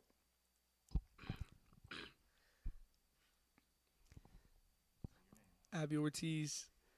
Grade and what weight you plan to wrestle? Senior and 285. All right, so coming in, the biggest guy on the roster, coming in as a senior, you got to be pretty excited about that, just being a senior. But at the same time, every time you step on the mat, it gets you closer to the end of your career. So what are you feeling heading into this year? Honestly, I just want to win. I just want to win as many tournaments as I can. And Coach said it, you guys have a big senior class. It's been together a long time. So I imagine you're pretty close with all these guys. And wrestlers, you're pounding on each other, beating on each other. And sometimes you take it a little too far, but at the end of the day, you're still buddies. But how close is this group? Actually, we all hang out most of the time outside of school. Like all summer, we're hanging out together. But we're still most of the time hanging out with each other. So, how much has that impacted the off-season work? Because if you guys are that close and you're saying, hey, I'm going to these open mats in the summer, your buddies are going to end up following. Is that what you're seeing? Yes, sir. Kind of we all none of us really miss much because we're all together all the time. Everybody kind of inspires everybody else to go. So outstanding. All right. So coming into this year, what are your goals? What are you looking to accomplish? I want to win CVC And yeah, that's my big. I want to win CVC. There's some My pretty big goal. heavyweights in the CVC, Yeah. so and you ran into some of them last year. Yeah. But and that's the one nice thing about heavyweights is you're never out of a match though, because the younger guys, you could have a huge disparity in technique and speed. The bigger guys, it's one false move and the kid that's 0-31 could pin the guy that's 31-0. So you've got that. You're a skilled guy, so you go in, you know what you're doing on the mat. But how challenging is that just to know that, hey, I can't make a mistake, because if you do, it's tough to get off your back when there's a 285-pound dude on you. Yeah, especially for me, it's really tough, like being on bottom and like I only weigh 200. Like right now, I'm at 230, but like last year, I weighed barely 215. So it was like really tough wrestling these dudes like Will Greenberg. Yep. And like Donnell Taylor from Orange, like a whole bunch of really big dudes who are also really good at wrestling. So yeah, it's definitely tough, but I mean, I just got to keep working. Like that's all it is, keep working. I don't see many big guys at the table. So who are your drill partners? Basically, like I wrestle with some kid named Alex Rodriguez, and another teammate, he's a freshman, Aaron Armin, and yeah, like I wrestle with Kyle Cannell. And, yeah, that's basically it. Kyle knows what he's doing. Yeah. That was one of the coolest things I've ever seen, his win in the NCAA tournament. That was remarkable, so that's awesome. But, all right, good luck to you this year, sir. Let's move on to your right, and same thing. Introduce yourself for the folks at home, name, grade, and what weight you plan to wrestle. My name's King Wright. I'm a senior, and I'm going to wrestle 144. All right, so King coming in, same question. You're a senior. You've got to be excited about that, but at the same time, your career is going to quickly come to a close, even though it doesn't seem like it's going to be quick. Those wrestling practices it's a long week when you're practicing all week, but how are you dealing with those dueling emotions of being excited about being a senior, but, a little disappointed that your career's coming to a close? I'm excited for the year, but it hasn't really hit me yet that it's my senior year, but it's not too sad because I plan on wrestling further past high school. I asked your teammate about it, but just having this big group of seniors that you guys have been friends forever and teammates for so long, how has that kind of inspired you to work harder and do a little bit more on the mat? It's fun. We hold each other accountable, and it's like we're pushing each other. I want to be better than him, and he wants to be better than me. So it's just like, and we're all close, so we hold each other really accountable. How competitive is it in that wrestling room? I mean, you guys are friends, so I imagine if you're like me and my friends were, we took some digs at each other, and we had a lot of fun with each other, pounding each other's face in the mat, that kind of thing. But is that what's happening in your room? Is it a lot of fun, playful stuff that pushes you a little bit? Yeah, I'd say it's really competitive. We're all just trying to get better. All right. Well, coming into this year, I mean, obviously you've got some things you're good at, some things you got to work on. What's been the key for you, or the focus for you here in the preseason, just to kind of get ready for the year? I've been lifting all summer, and I've just been trying to get stronger and working on my conditioning. You did the summer stuff as well, get out there and wrestle? Yes. How has that helped you prepare for this year? It helped a lot. It helped me know where I was weak against people that I wrestled up in the summer, so I knew what I was weak at. And I just worked on that.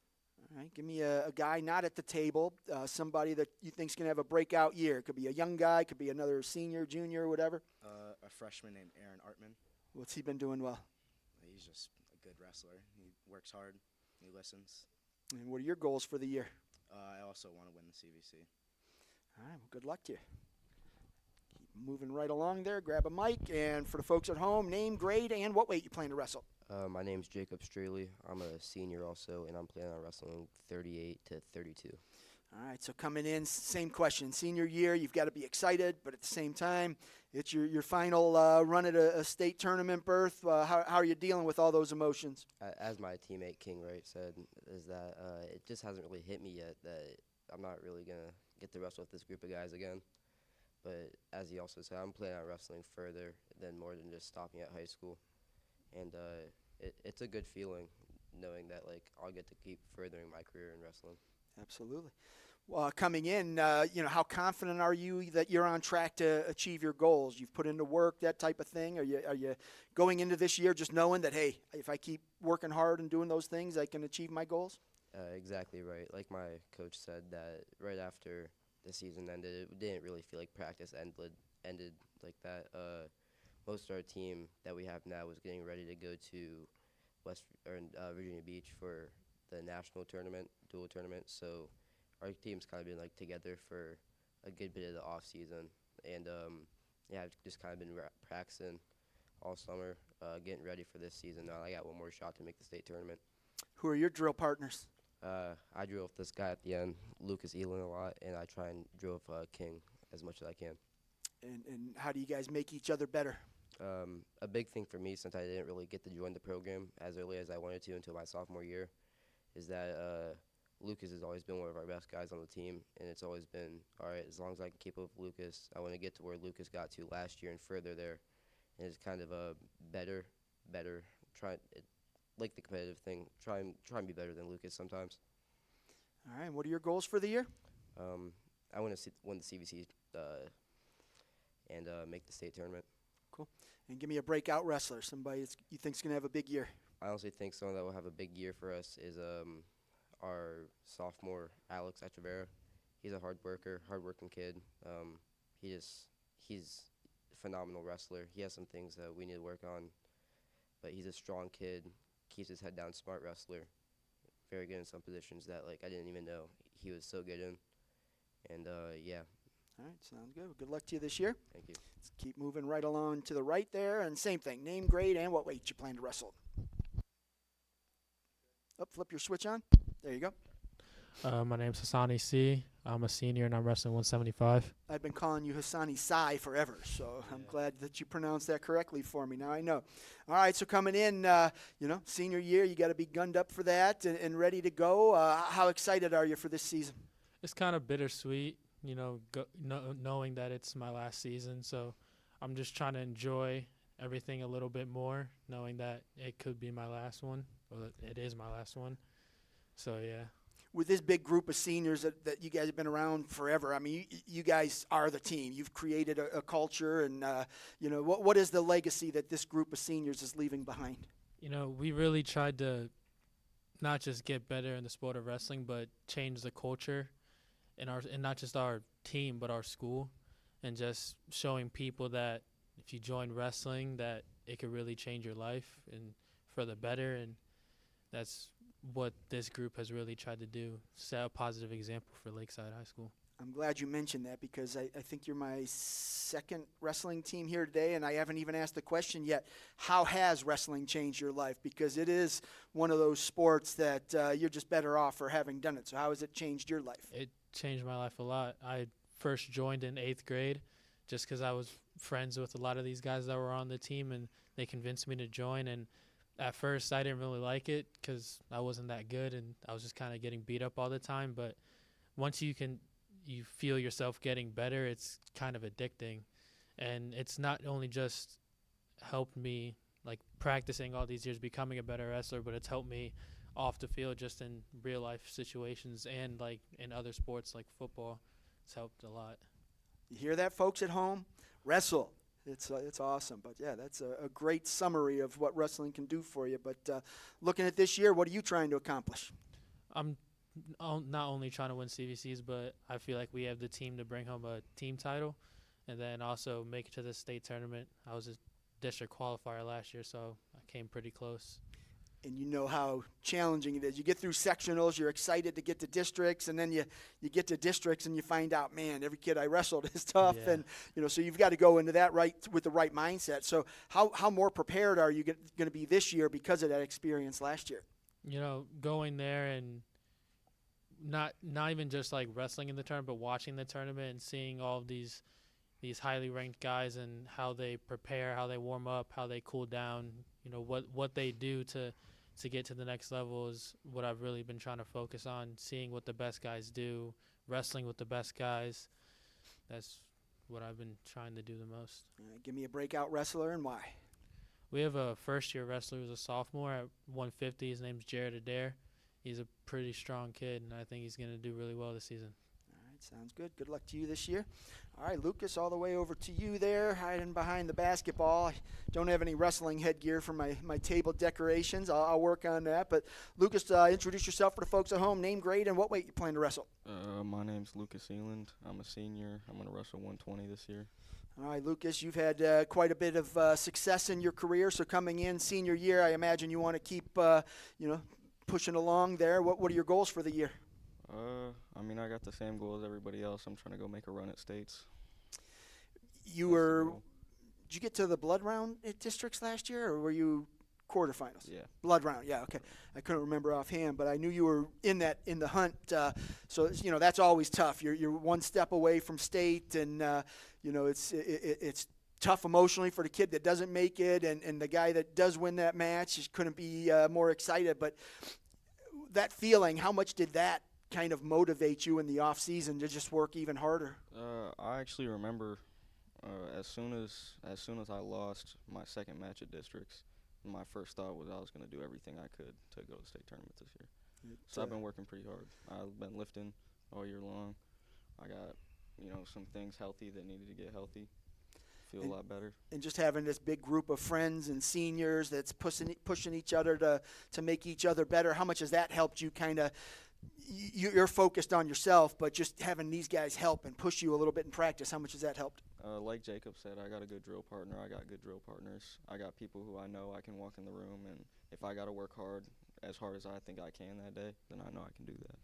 Was there something last year that you said, oh, man, if I was only better at that, I could have won that blood round match? Is that something coming to this year that you were working on? Or I really wasn't trying to – I really didn't sit there and try and focus on, what it was, like what one specific thing was. I just tried to kind of look at it as an overall, what do I need to fix? What do I need to look at and change? So I changed a lot of things, outside of school stuff, inside of school stuff, grades, just overall work ethic. And you've been around the sport a long time. How has it impacted your life? I mean, I've been around the sport as long as anybody who started in high school, but I would say the sport changed my life a lot. I got a coach who's done a lot for me. I got a team who's done a lot for me. I would say it's extremely important in my life. Excellent. And then who's your breakout wrestler? I would agree with Straley. Alex Echeverry is actually in our wrestling room. He's been doing great. I've been drilling with him a little more. And I think he's going to have a good year. I think he's a hard worker. I think wrestling might be his thing. Excellent. All right, well, good luck to you. All right, Coach, one last run at it. I've asked the guys for some breakout wrestlers. They miss anybody? Who's been impressive to you in the preseason? We have Bobby Chenault that they didn't talk about, but he had a good season last year. I think a lot of people in the CVC are aware of him. I'm really impressed with how Aaron Artman is developing. We had a scrimmage at Perry, and he was doing things that, he was getting in some scrambles and wrestling and doing some things that, it's pretty hard to coach that stuff. You kind of just have to have it intuitively, and he's got it. He works hard. He listens. I also think that Jared Adair is going to have a great season. This is his first year wrestling, but he has a background in karate, so he's kind of a perfectionist, which is really important in wrestling. I think Solomon Thomas is going to have a better year this year. I think poor Saul wrestled about, and this is not an exaggeration, probably like 16 or 17 ranked 215s last year. Jeez. Just because of our schedule. It was his first year wrestling, but he works really hard. We're happy to have him back. That's a heck of an introduction to the sport. Oh yeah, it was. He took it. He did well. Excellent. He wrestled. He found things to get better at. So. Excellent. All right, gentlemen. Well, I appreciate you coming out for Media Day, and best of luck to you this year. Thanks. All right, that was the Lakeside Dragons wrestling team out here at CVC Winter Sports Media Day. This is the fourth of 4 Media Day events. Up next, we've got the Grand Valley boys basketball team, followed by the Crestwood girls basketball team. And then we'll kick into our second half of the show with Perry Wrestling, Cardinal Wrestling, Edgewood Wrestling, Grand Valley girls basketball, Lakeside boys basketball, Conneaut boys basketball, Jefferson boys basketball, Berkshire Wrestling, and Crestwood boys basketball will close out the show at 4:05. They were a late addition. Coach, I need you to move that way. Just be inside the 2 balls right there, and then you'll all be in my camera. All right, Coach, I'm going to let you start out. Just go ahead, introduce yourself, introduce the guys you brought with you, and then just give us your elevator pitch. What can we expect out of the Mustangs this year? Yeah, Steve, first, thanks for having us. So Justin Turk here, year number 9. With me here, we have Jerry Schultz, 12th grader, and then Bobby Rogers, 12th grader. In regards to us, though, we have a lot of talent and experience coming back this year, so we're really optimistic. Kids are really buying into our defensive concepts, so we're really optimistic, and we're still actually missing a couple guys this year that hopefully by the end of the year we'll be back. I remember seeing, I think it was at the Kirtland game at your place last year, so I got to see these guys in action. Great players, so I know you have a great core coming back, and I don't want to say you're an underdog in the Valley Division because I think it's wide open this year, but coming in, I think you're probably one of the teams that people are overlooking. Is that a good position for your team to be in, kind of that underdog role? Yeah, sure, if that's how other teams are actually looking at us. But I think a lot of teams will know what to expect out of us. They know we have a lot of experience and talent coming back. So, yeah, we'll take it if they're treating us as such.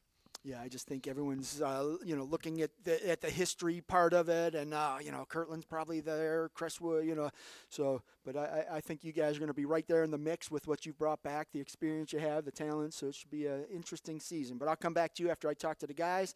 Let's start right there in the middle. Jerry, go ahead and introduce yourself for the folks at home. Name, grade, and position. I'm Jerry Schultz, and I'm a 12th grader, and I play center. Jerry, coming in senior year, you got to be excited about being a senior, but at the same time, every time you get out and step on the court, it gets you closer to the end of your career. How are you kind of dealing with that, just knowing that you're excited to be a senior, but you're getting close to the end of the line? Really just take it one game at a time and not try to think about that. With so much talent coming back, so much experience, how optimistic are you that this could be a special year for Grand Valley? I think it will be a really good year because we got all the guys on the same pace and we all want the same thing. And those are sweet hats, by the way. I like those. So cool stuff. I like your gear. But, all right, so coming in, you told us your position, but what's your role? What is Coach looking for you to do on both ends of the court? I really bring the energy, like if I'm on yelling, team's going to go good. So I really just got to step on the floor, bring the energy, and, if I have to score, then I'll score. If I got to pass, I will. And then ultimately rebounding. And you are one of the guys that does a lot of the scoring, does pull down a lot of the rebounds. You do a lot of the dirty work under the hoop. Who else makes that offense work? You got Braden Hart. He's a really good passer. And Sammy Goforth. He's our point guard. And he really runs the show there. What's going to be the key to Grand Valley's success this year? What has to happen for you guys to win? Just as long as we stick together as a team and play together as a team, not get mad at each other, and if we do, then just handle it quickly. Defensively, what's the key to shutting other teams down? Not letting them get into our offense, picking them up in the half court. All right. Who are some of the guys that have been impressive in the preseason? I like Anthony Eason. Comes to work every day, and he doesn't open his mouth. He just comes to work. Shows up for work and gets the job done. I like it. All right. Now, as a senior, you've got to be one of the team leaders. What are you doing to provide leadership to the younger guys? I really just try to lead by example, not like dog sprints, hustle in every drill, so they see that even like the people up there are still working and they're not getting complacent with their spot. What are your goals for the year, individually and team-wise? For the team, I really want to win the CVC, and I guess individually I would say to leave a mark here, somehow. So that's one of my favorite questions to ask is about legacy. And you're a senior, you want people to remember you. What kind of legacy do you want to leave behind? That I was a winner. Outstanding. All right. Well, good luck to you this year. All right. Bobby, or I've always known you as Robert. Is it you go by Bobby or Robert? Both is fine. All right. Because when I write your name, because like you, all Ohio football, didn't you go to state and track? Yeah. All right. So yeah, you've got all Ohio football, state. So I've written your name a lot of times. I always see it as Robert. So what do you prefer? I'll use that one from now on. I'll go with Bobby. Bobby. Okay. So Bobby it is. All right, Bobby. For the folks at home, introduce yourself, name, grade, and position. Bobby Rogers. I'm a senior and I'm a small forward. So you've got all Ohio honors in football. You've been to state in track. You going to try and complete the trifecta this year? That's the goal. That'd be awesome, wouldn't it? Well, what's that going to take? I mean, that takes a special team, a special effort. What do you think that would take? What's it going to take for your team to do that?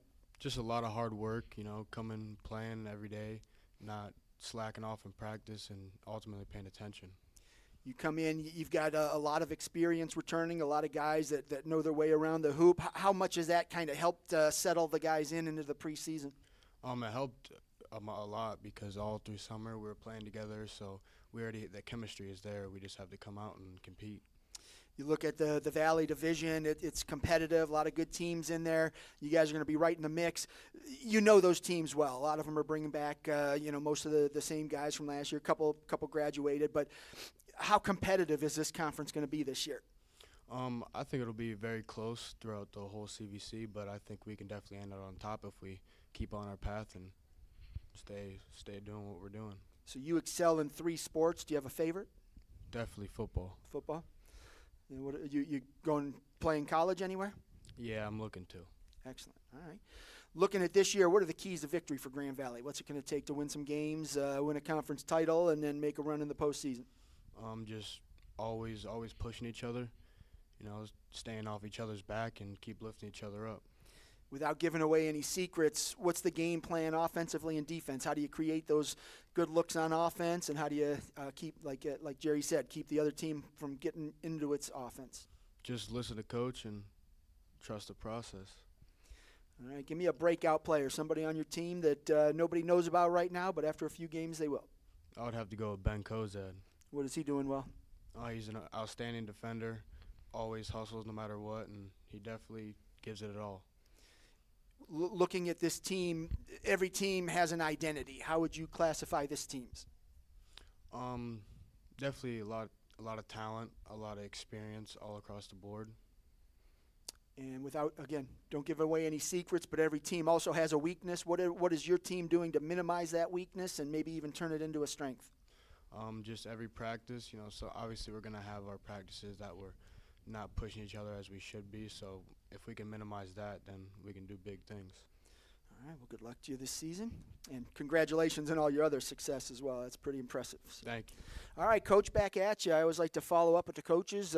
You're in practice talking to these guys, kind of developing your culture and doing all those things that you want to do to get them to play the game you want them to play. Are you satisfied with what you're hearing? Is the message being received?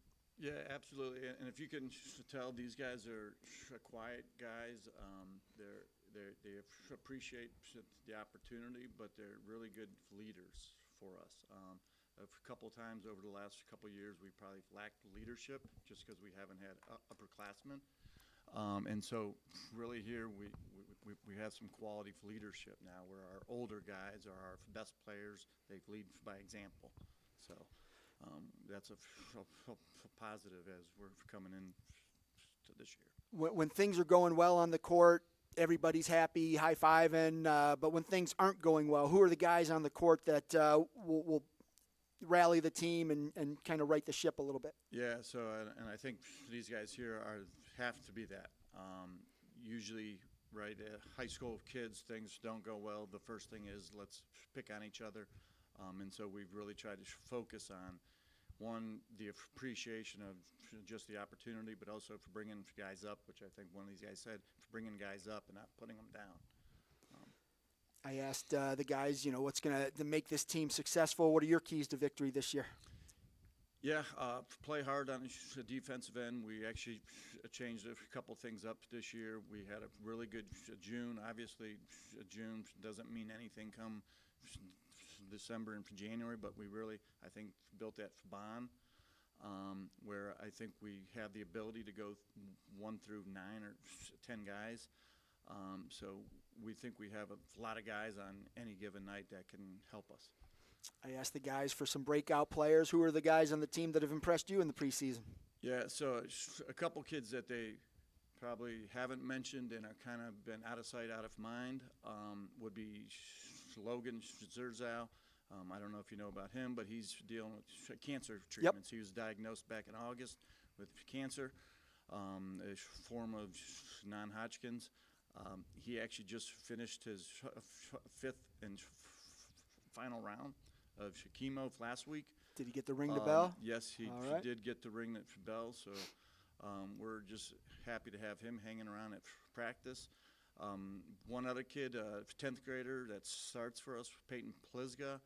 He's a quiet kid, won't speak up, doesn't say anything, but usually will end up guarding one of the other team's best players. He's a physical kid, not a real offensive threat, but plays hard every night, accepts any challenge. And then a third kid, we don't know when he'll be back, but Carter Turk. He's a 9th grader, probably one of the top 9th graders in the area. He's coming off an injury here still, so we're hopeful he'll come back at one point later. Name sounds familiar.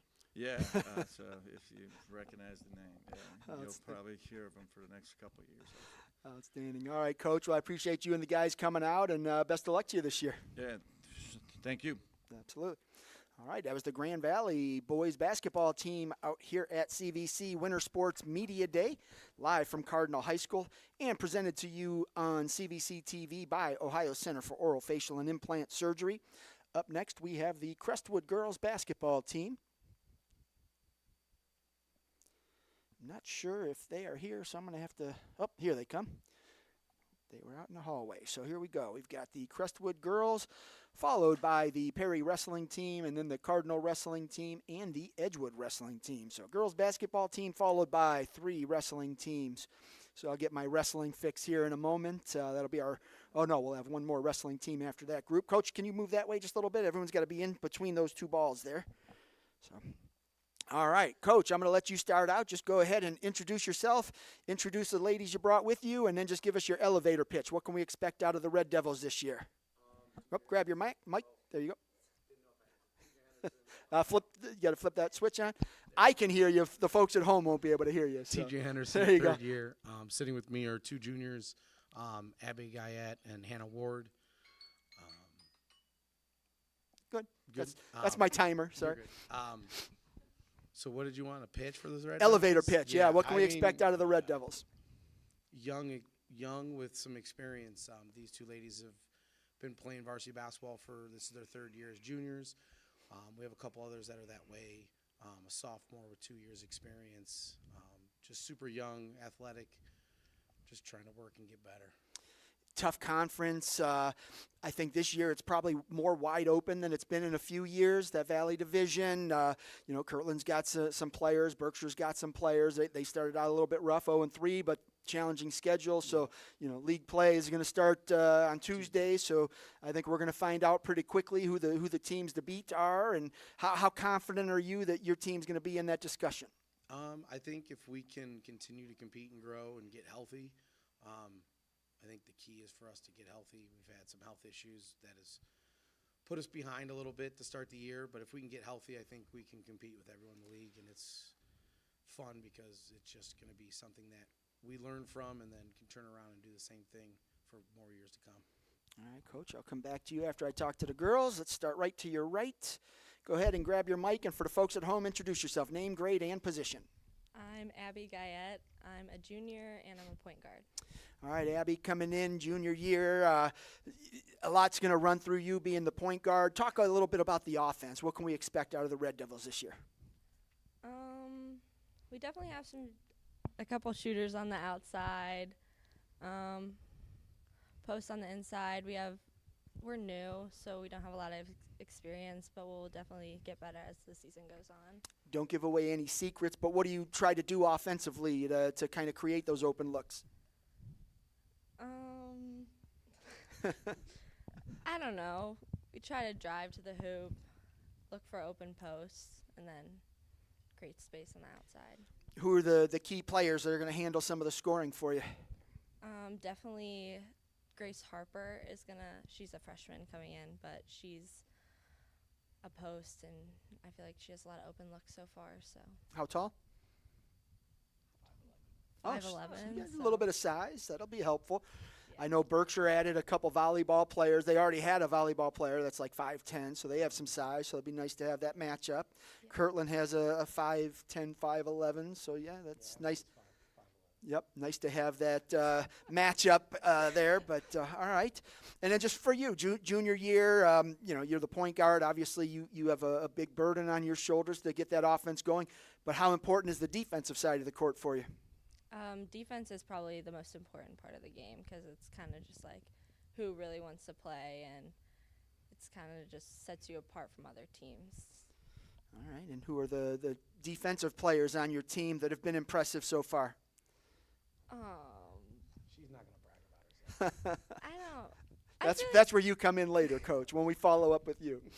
Yeah, I feel like we're all kind of working on it as a team together, rotating and just playing defense together. What are the keys to victory for Crestwood this year? What has to happen for you guys to win some games? Communication is key. I don't know, and just working together as a team, playing with heart. What are your goals this year, individual and team-wise? Individually, probably just play the best I can, maybe get some steals, and then for a team, as a team, just play together as a team and then try to win as much as we can. All right, and without naming anyone at the table, since we're going to talk to her, give me a breakout player, somebody you think's going to have a big year. Maybe people don't know about her right now, but after a few games they will. Could be the freshman you named already. Yeah, Grace Harper especially. We always get the ball to her on the block, so if she starts scoring a lot, her name's going to be out there. All right, well, good luck to you this season. And let's go to your right, and same thing. For the folks at home, introduce yourself, name, grade, and position. I'm Hannah Ward. I'm a junior, and I'm a shooting guard. Hannah, I've written your name a gazillion times, so you've had a lot of success already in your high school career. So 2 years of experience coming into this season. How much more prepared are you? I'd say I'm a lot more prepared. Over the summer, I worked hard, did more than I did the past 2 years for sure. So I think that's helped a lot, and we've gotten some of our younger girls to come to the open gyms and stuff. So just building a team then has really helped us so far. So that's the leadership part. You're encouraging those younger kids to show up and put in the work. How much has that helped them kind of settle in being a younger player? I think it's helped a lot. We've definitely been using our freshmen a lot more. So having them show up and build their confidence has helped them a lot with being more comfortable in the game. What is your role this year? I mean, I know you handle a lot of the scoring. Your name shows up in the scorebook all the time. So what is Coach looking for you to do on a nightly basis? Really be a leader this year. Last year I would say I was a leader, but this year I really would say I am a lot more of a leader just in all aspects, having my own confidence but still making sure other people have theirs and just dealing with everyone and making sure they're okay too. You got your point guard. Give me a scouting report on her. Really good defensively for sure. Abby wants it more than anyone, I would say. She's willing to do whatever we need to win the game. She can score when she wants to, get to the hoop, distribute the ball to everyone, and defensively she'll steal the ball from you for sure. You are pretty familiar with the Valley Division. What are your thoughts this year? How competitive can Crestwood be in that conference, in that division?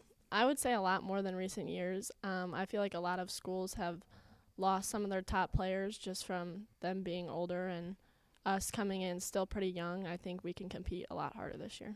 Being a younger team, you have to kind of be ready for some peaks and valleys. Right. How prepared do you think this team is to handle those low points of the season?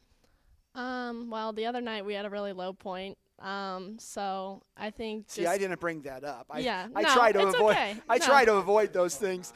No, yeah. So. I actually sent a reporter to the game to cover the opener, and because I thought it was going to be a little bit different, and it just didn't start out well. So, but I wasn't going to bring it up. So no, I think it needs to be brought up. So the next day we all had a discussion just about the game and what we needed to do going in. So I think going to practice with the mentality that having a big win against Garrettsville, you need to still keep working and not just be satisfied with your work. So we just got to keep going into practice, wanting it more. And yeah. The key to becoming a good team is learning from your wins and losses. Yeah. So I'm glad to hear you say that it had to be brought up. Yeah. It had to be discussed. So what do you think as a team you learned from that? Again, like, don't be satisfied with winning. Like, you got to want it. That's not going to take you anywhere. You have to keep wanting it even though you're winning. Like, that's what the best teams do. They want it more even after the win. It's the same. Like, you just have to keep wanting it. Like, I don't know. Give me your breakout player and why.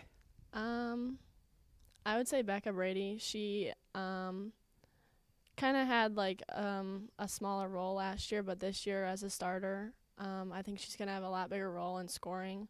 Over the summer, she worked a lot, so just getting her shot to keep falling, that'll help us a lot with scoring. All right, well, good luck to you this year. Thank you. Coach, back to you. Like I said to the girls, you have to learn from wins and losses, and you had that pop quiz, and it didn't go so well. But coming out of it, what did you take away from that game? I would say with, like, Hannah, we really met Wednesday and sat down, and it was sort of embarrassing, right? It was one of those things where they were embarrassed, I was embarrassed. We were sort of shocked at the outcome of it. Now the team was extremely talented, and they're going to go very far. So, it kudos to them. They have that ability, but we had to sort of look at ourselves and say, okay, what did we do that we shouldn't be doing? And we talked a lot about just being teammates and being there for each other and focusing on what's best for us, not what, maybe is best for individuals, just best for us as a team. And then it turned around. Thursday's game, not the outcome that we were expecting, but it was a totally different atmosphere. Pre-game, the girls were locked in. Going warm-ups, they were getting after it. They were really looking like they were ready to play. Then we came out and, started off the game with, 14-5 first quarter. I mean, just came out lights out, and then sort of fumbled a little bit, and Cloverleaf was real good on Thursday, and they made some shots, and we struggled, but we were in the game the whole time. So a really quick turnaround, right? 2 days after we got to play again. But the growth that they showed in those 2 days was something I was super proud of. And I think that's key is every team's going to have a game. You may not have a game like that every year, but you look at the NBA, NFL, Major League Baseball, professional teams get blown out. It happens. Sometimes it's a matchup issue. Sometimes, mistakes lead to other mistakes. And, so those happen at every level. The key is how you come out of it. Yes. And you can let that one bad game turn into 2, into 3, into 4, or you can slam the brakes and say, okay, let's put that one behind us. What's the key to doing that, though? It's a lot easier said than done. It is, but that's why you get paid the big bucks to make that. So much money, right? No, I think for us it was, again, I think part of it's health for us. Hannah was on, didn't play against Garrettsville. She was on minute restriction against Fruitstown. We're still missing Maddie Dustman, who's been out for a month now. And she's got some size and and helps you under the and basket. she's played. This will be her third year of varsity basketball. So, again, we're throwing a lot at the young ones. I think they're doing a great job, and they're trying, and they're putting their best foot forward. But just being freshmen, sometimes you get a little scared, or you see, oh, this is a really good team, and they sort of can't handle that as well as maybe what they will do when they get older and experience that. But we just, like I said, we talked and we really communicated about just being good teammates because, our talent level this year is really good. And if we can become a team and be good teammates and be really connected, I don't see us really, I'm not saying we're going to win every game, but we're going to be in every game. We're going to fight and claw. And we have people who can play defense. We have people that can score, take over games. Hannah brought up Becca's name. She had 17 in the second half of Garrettsville. Wow. Abby won't brag about herself, but she broke a school record. Haven't set it in the state. She had 20 steals. She also had a triple-double with 13 points and 14 rebounds. That's impressive. Yeah. So you should have bragged about yourself, right? She Abby. will. Come on. She will not brag about herself, and that's just who she is, right? And but that's why these two were voted captains, because Abby has that kind of performance and then turns around and is like, I'm not very good. Like, I need to get better. And it's like, no, you're fine. You're good. Yes, we got to get better, but you're doing great. And then Hannah's been doing everything under the sun to try to get 100% and try to get better. A lot of ice baths, a lot of anger and frustration because I sat her, right, to get her healthy. And that's just trying to get her back as quick as we can to help us be successful. You mentioned the freshmen coming up, they're young kids. I previewed the state championship football games, and I'm talking to these coaches, and they're like, well, you never know what to expect out of 16, 17-year-old kids. Well, now you're talking about 13 and 14-year-old kids. So if it's hard to get 16 and 17-year-old kids focused, imagine how difficult it is for 13 and 14. So it is a challenge, but when you've got some great leadership, it certainly helps that. And I think you said it best, is when you come out of a game like that, you need to put it behind you and learn from it. But then when you have players like Abby that are selfless, and that makes it a little bit easier. But it's never easy. It's, like you said, you're still dealing with high school kids, and I mean the NBA does it too. College it is. We brought up actually in the huddle or in the locker room after the game. We talked about Denver and the Miami game. Like, that's the worst loss in NFL history, and they just rattled off 5 in a row. Like, it can be done. Like, it's okay. Like, you can. Sometimes you got to take a little butt whooping and it squares you up, and it refocuses you, and you can then get ready to roll. And well, it gives you a little benchmark too. It's exactly. like, okay, here's our basement. Yes, exactly. Now let's work our way up. And so, all right, Coach. Well, I appreciate you and the ladies coming out, and best of luck to you this year. You too. All right, that was the Crestwood Red Devils girls basketball team live from Cardinal High School here at CVC Winter Sports Media Day. This is our 4th of 4 Media Day events. Up next, we've got the Perry wrestling team coming in right at 2:05. While I have a moment, I'm going to take a quick break to do some housekeeping here. After a few interviews, my table gets messy, and I'm going to clean that up a minute, but we'll be right back with the Perry wrestling team.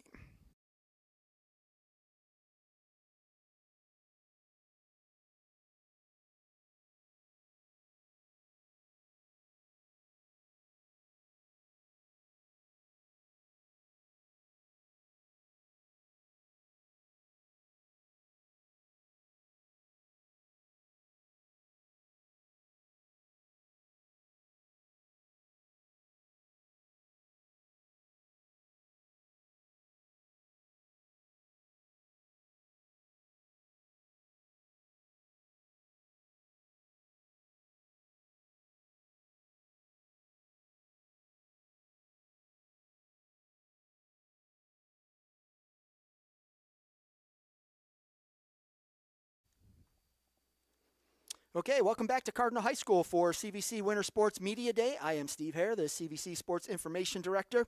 We are presented on CVC TV by Ohio Center for Oral, Facial, and Implant Surgery.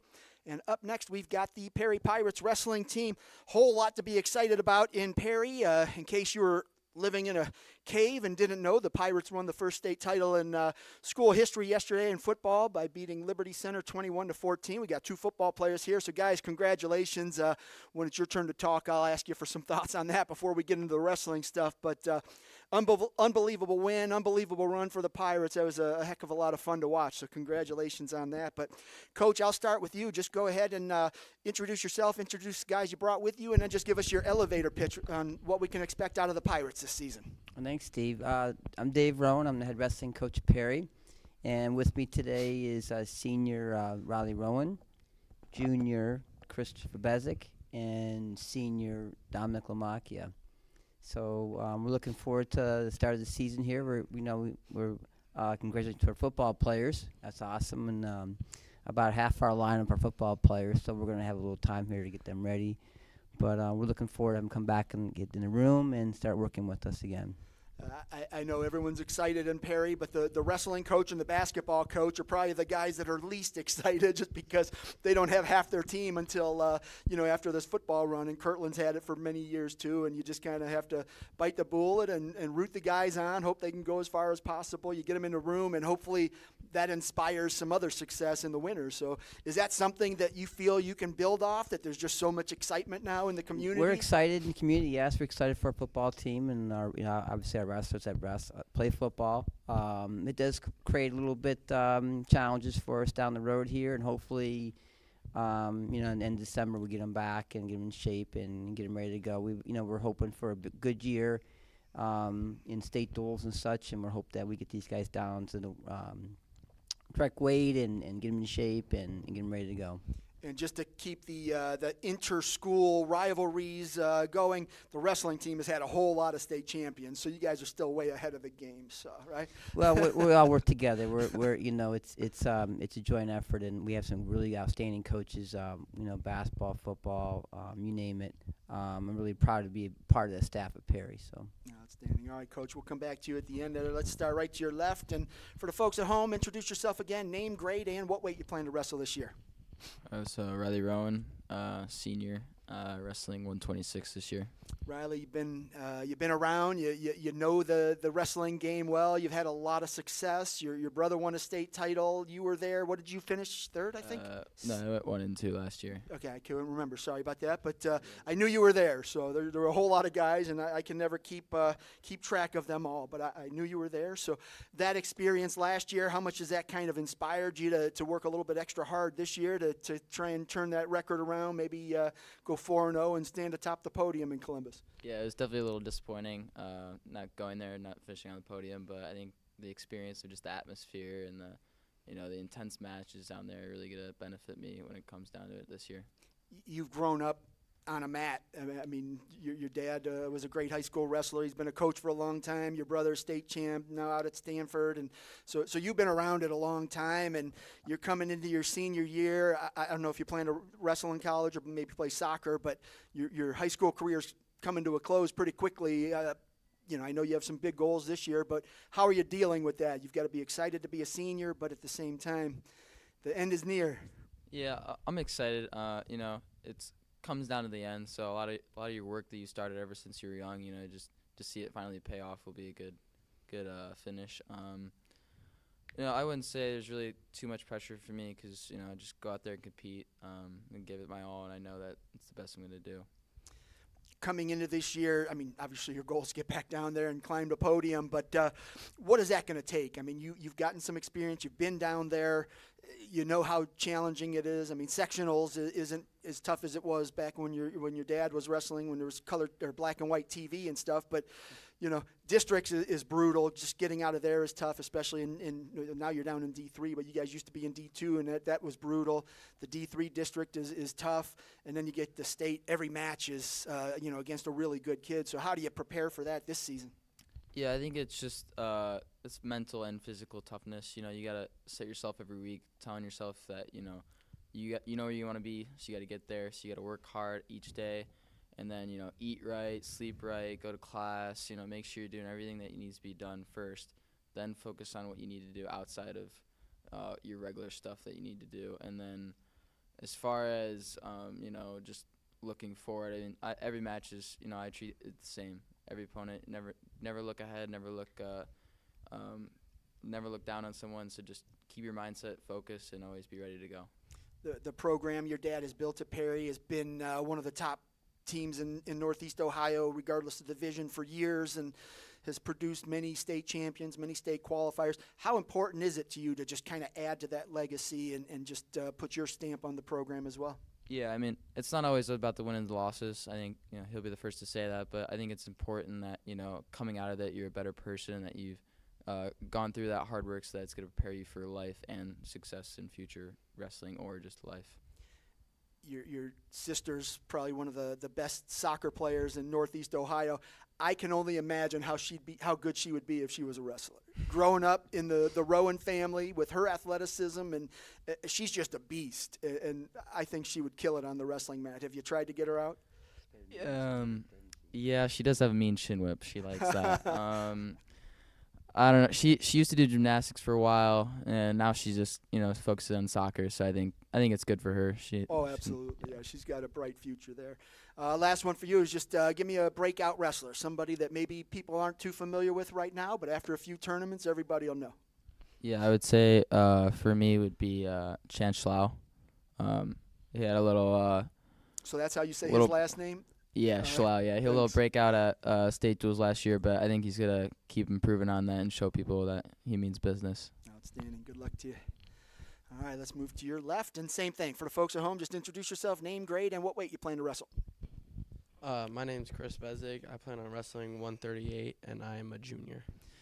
District qualifier last year? Yeah. Okay, I remember that too. All right, so coming in, how eager are you to kind of get things started and see what you can do this year? I'm very excited to be on the mat again. I got big plans, big goals that I want to accomplish after last year, being so close to one of my biggest goals. And last year, you came into wrestling season a little bit disappointed after losing to South Range in the football playoffs. This year, not only did you beat South Range, but you finished the job and won a state title. How good did it feel to wake up today? Oh, it felt amazing, except my legs were hurting very badly. But other than that, it felt amazing. And I don't want to talk too much about football since we're here to talk wrestling, but, I mean, just throughout that game, like I said, it started out, it looked like you guys were going to run away with it, and then it just became a nail-biter, and, it came down to the last couple seconds there with them throwing the ball into the end zone. What's going through your mind throughout that period of time? Well, Coach Nizwicki prepared us, and so did Coach G. Just after every day we would do a short time like that, just grinding out defensive line, getting home a couple times really helped out, and lockdown defense from the secondary. With so many football players on the wrestling team, I mean, obviously you're going to bring in a lot of momentum from the fall season. How can that impact the wrestling team? Let's just continue the streak. There you go. I mean, why stop there? Let's keep going. I like it. And then just you, I mean, obviously you're going to take some time to get into wrestling shape, that kind of thing. But looking at this year, how optimistic are you that you can take that next step and get down to Columbus? That's my biggest goal this year. I got to make it to Columbus. It's no if. I need to. I have to. When you look at guys that are down at state, you'll hear like, oh, here's, Perry's 138-pounder, and then Perry's 145-pounder will come out. And the reason for that is because good wrestlers drill together, they push each other, and so naturally they find that success. How's that drill partner group for you? I mean, is there a bunch of guys in there pushing each other? Yeah, we're really pushing each other in the room. It's great having some alumni come back every now and then and drill with them. And newest guy added, Ryan Brubaker, who went down to states last year. It was fun rolling around with him. That's the thing. You guys have some really good alumni that could come in and shake things up. And heck, your coach can probably beat everybody on the team still at, what are you, 88 now, Dave? Is that, now you got to be 54? No, I forgot how old I was. I'm 55. So you 57. No, I'm 54. I don't know how old I am. So it's 57. You were 1 year older than me in high school. So I'm not 56 yet. I'll turn 56 in September. So all right. So yeah, black and white TV, 3 channels. Yeah, it was a long time ago. But all right. So this year, what's it going to take for not only you but just the team to have some success in the state duels and put together some impressive wins and dual meets and then getting a bunch of guys down to Columbus? It's all about the grind. We gotta keep pushing it. We gotta never count ourselves out of the match. We gotta keep going, just keep pushing, and we gotta be accountable for our own mistakes and actions and lift other guys up. We can't break people down. Give me a breakout wrestler and why. I'm gonna go with Nolan Lieben. He looks small, but he's got some brute strength on him. Well, weight? Heavy. Oh, okay. And you said he's a little guy? He's shorter. Oh, okay. He's shorter, so he's the shorter heavyweight. All right. Sounds good. Good luck to you. All right. Last but not least, same thing. Introduce yourself for the folks at home. Name, grade, and what weight you plan to wrestle. Dominic Amakia. I'm a senior, and I'm planning to wrestle 165. And what did you do last year, Dom? I placed 6th at districts. Okay, so you got that district experience, got into that blood round, and you know how brutal that can be. But how did that inspire you to kind of, spend some time in the off season focused on wrestling? I took 6th. I hit a semi-slide, which is obviously not favorable. But I just knew that this is my year. Like senior year. I have to do something. So states is always the goal. When you come into a wrestling room at Perry, you know you're going to be, practices aren't going to be easy. You know there are going to be a lot of guys pushing you. How does that help you become a better wrestler? I have so many people in the room, like, pushing me, like coaches, teammates. It really, like, not only, like, mentally, but also, like, just physically just helps me, like, just get focused for the next match, next drill, next anything. And then what's it going to take for you to achieve your goals? I don't even ask wrestlers what their goals are. I know what a wrestler's goal is. And so what's it going to take for you to achieve that goal? Discipline. I think I put in the work in the room, on and off, but also I think that just in general, like, if I keep at it, if I keep focused, if I do what I need to do, then I'll definitely succeed. And before I ask you about your breakout wrestler, I do want to, it'd be remiss not to ask you about football. What was that experience like for you? Now that we won the state championship, I know what it feels like to win. I know what, like, the peak, like, just looks like now. So now I have even better goals for the future. Well, if you think about it, you look at last year, the football team came up a little bit short, regional final.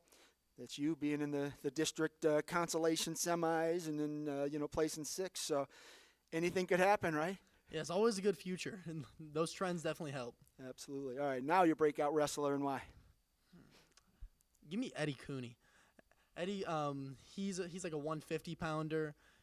He was JV last year, but just watching him wrestle, he definitely has a lot of potential. Outstanding. Well, good luck to you, and congrats on that state football title. Thank you. All right, Coach, back at you. Just to kind of wrap things up, I've asked the guys for some breakout wrestlers and, drill partners. Who are some of the other kids in the room that are impressing you so far? We have a real young bunch that just came in as freshmen, and Anthony Trettinelli, Landon Rusnak, Cooper Slough, just to name a few of them.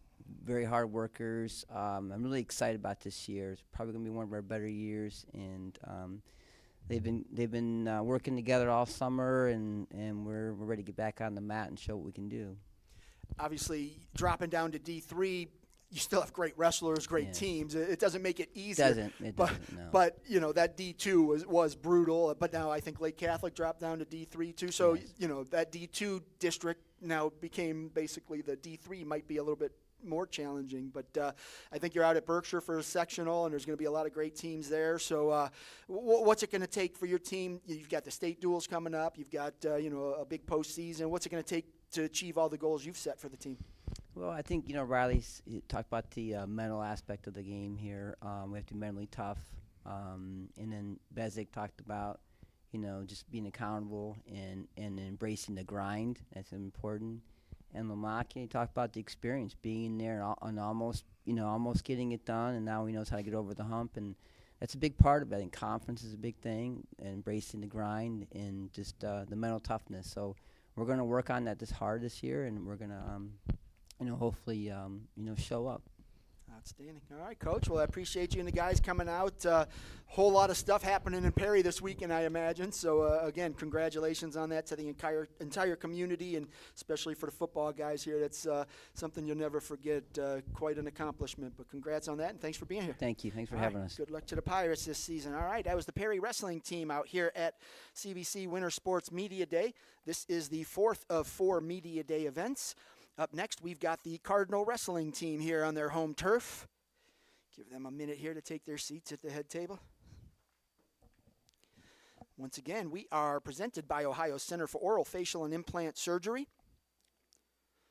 Their sponsorship allows us to do so many cool things through CVC TV and the conference in general. We do a lot of leadership seminars, things like that, inclusive sports days. It's just a great opportunity. Thanks to all of our sponsors for making that happen for us. But all right, Coach, welcome. I'm going to have you start out. Just introduce yourself, introduce the guys you brought with you, and then give us your elevator pitch. What can we expect out of the Huskies on the mat this year? All right, I'm Dakota Ward. This is my second year as head coach for Cardinal, for the wrestling team. Been, coaching at Cardinal now for like the last 6 years, I think, as Jeff Ziegler's assistant.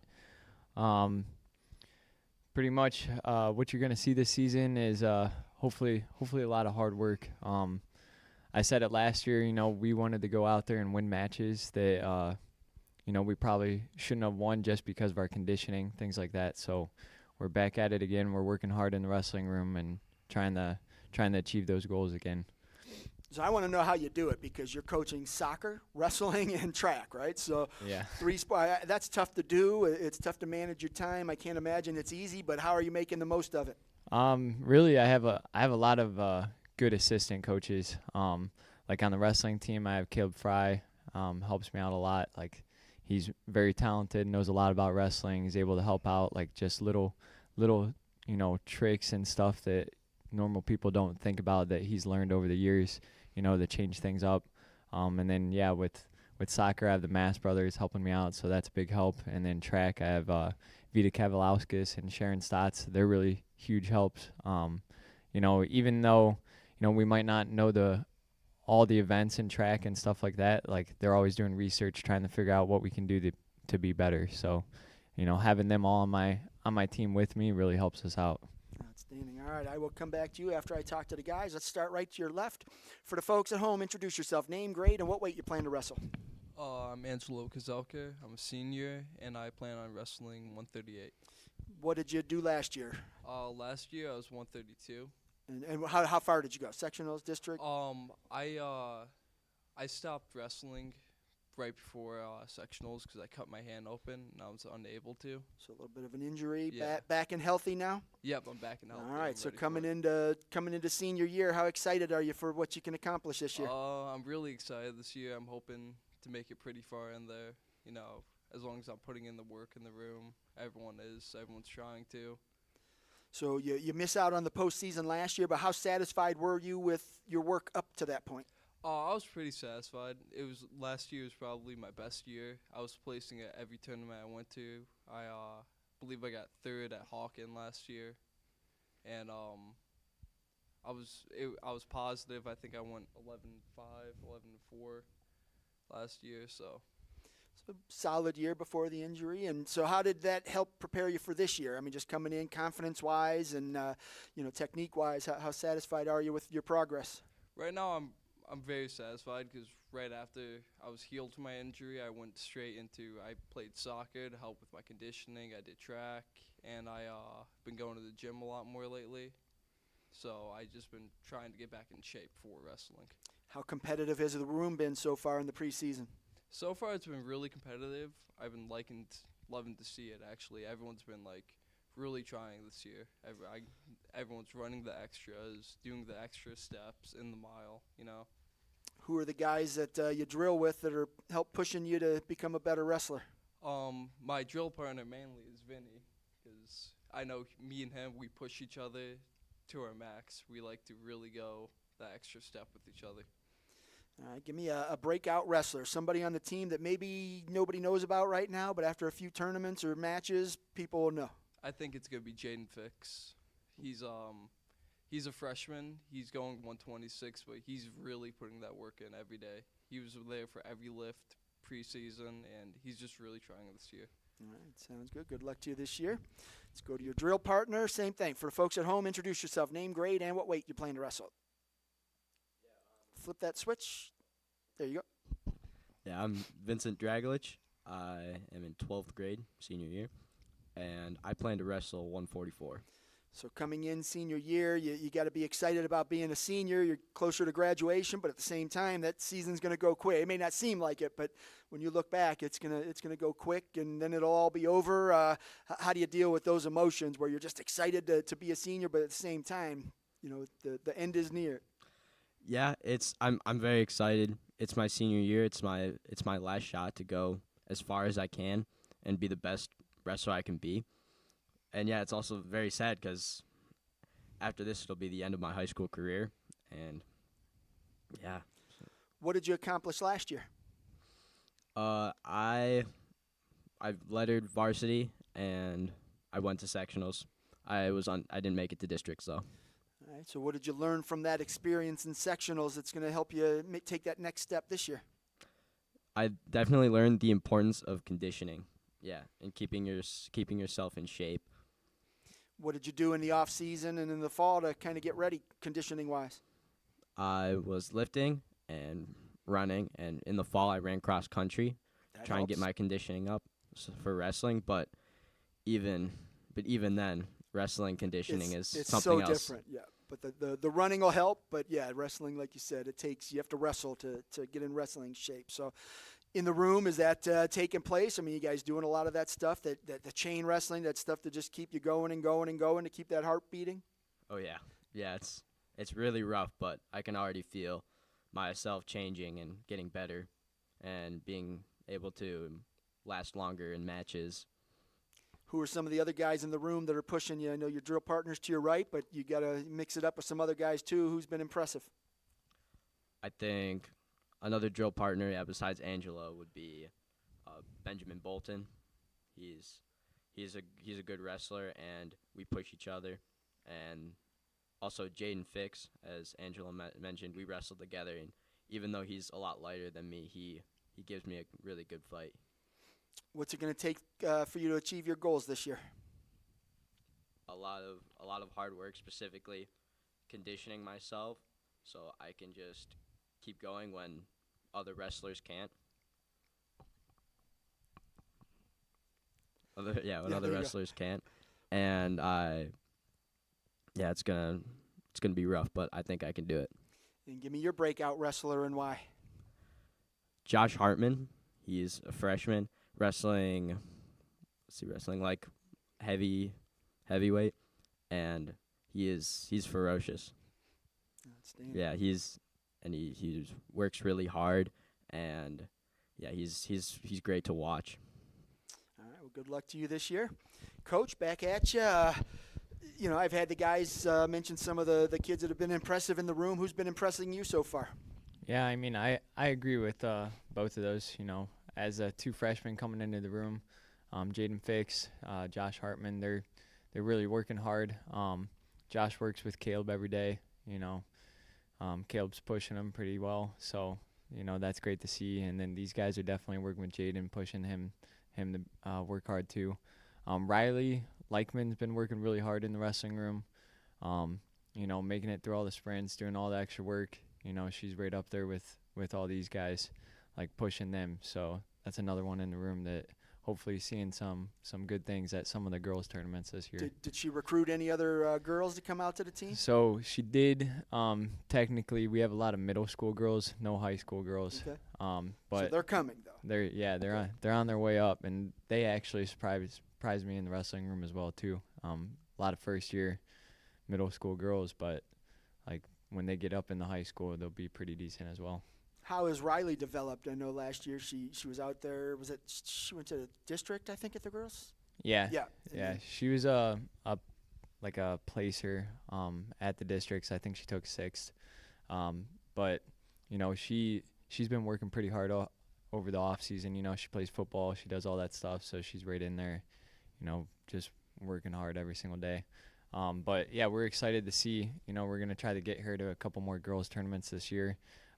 Because it's a little bit of a different style, so get her a little bit experience before going to that district tournament again. Well, it's not only just the experience; it's having a little more confidence too. When you go, you go and wrestle boys, you might win some, but for the most part, you're at a disadvantage. And so, to get her into more girls tournaments, she's going to collect a few more wins, a little more confidence. Yep. And you get to use some moves in a match when you're winning, as opposed to a boy where you're just constantly defending, and so that could help her quite a bit. But nice to hear you got some girls coming up in the middle school. It's blowing up. Good to see.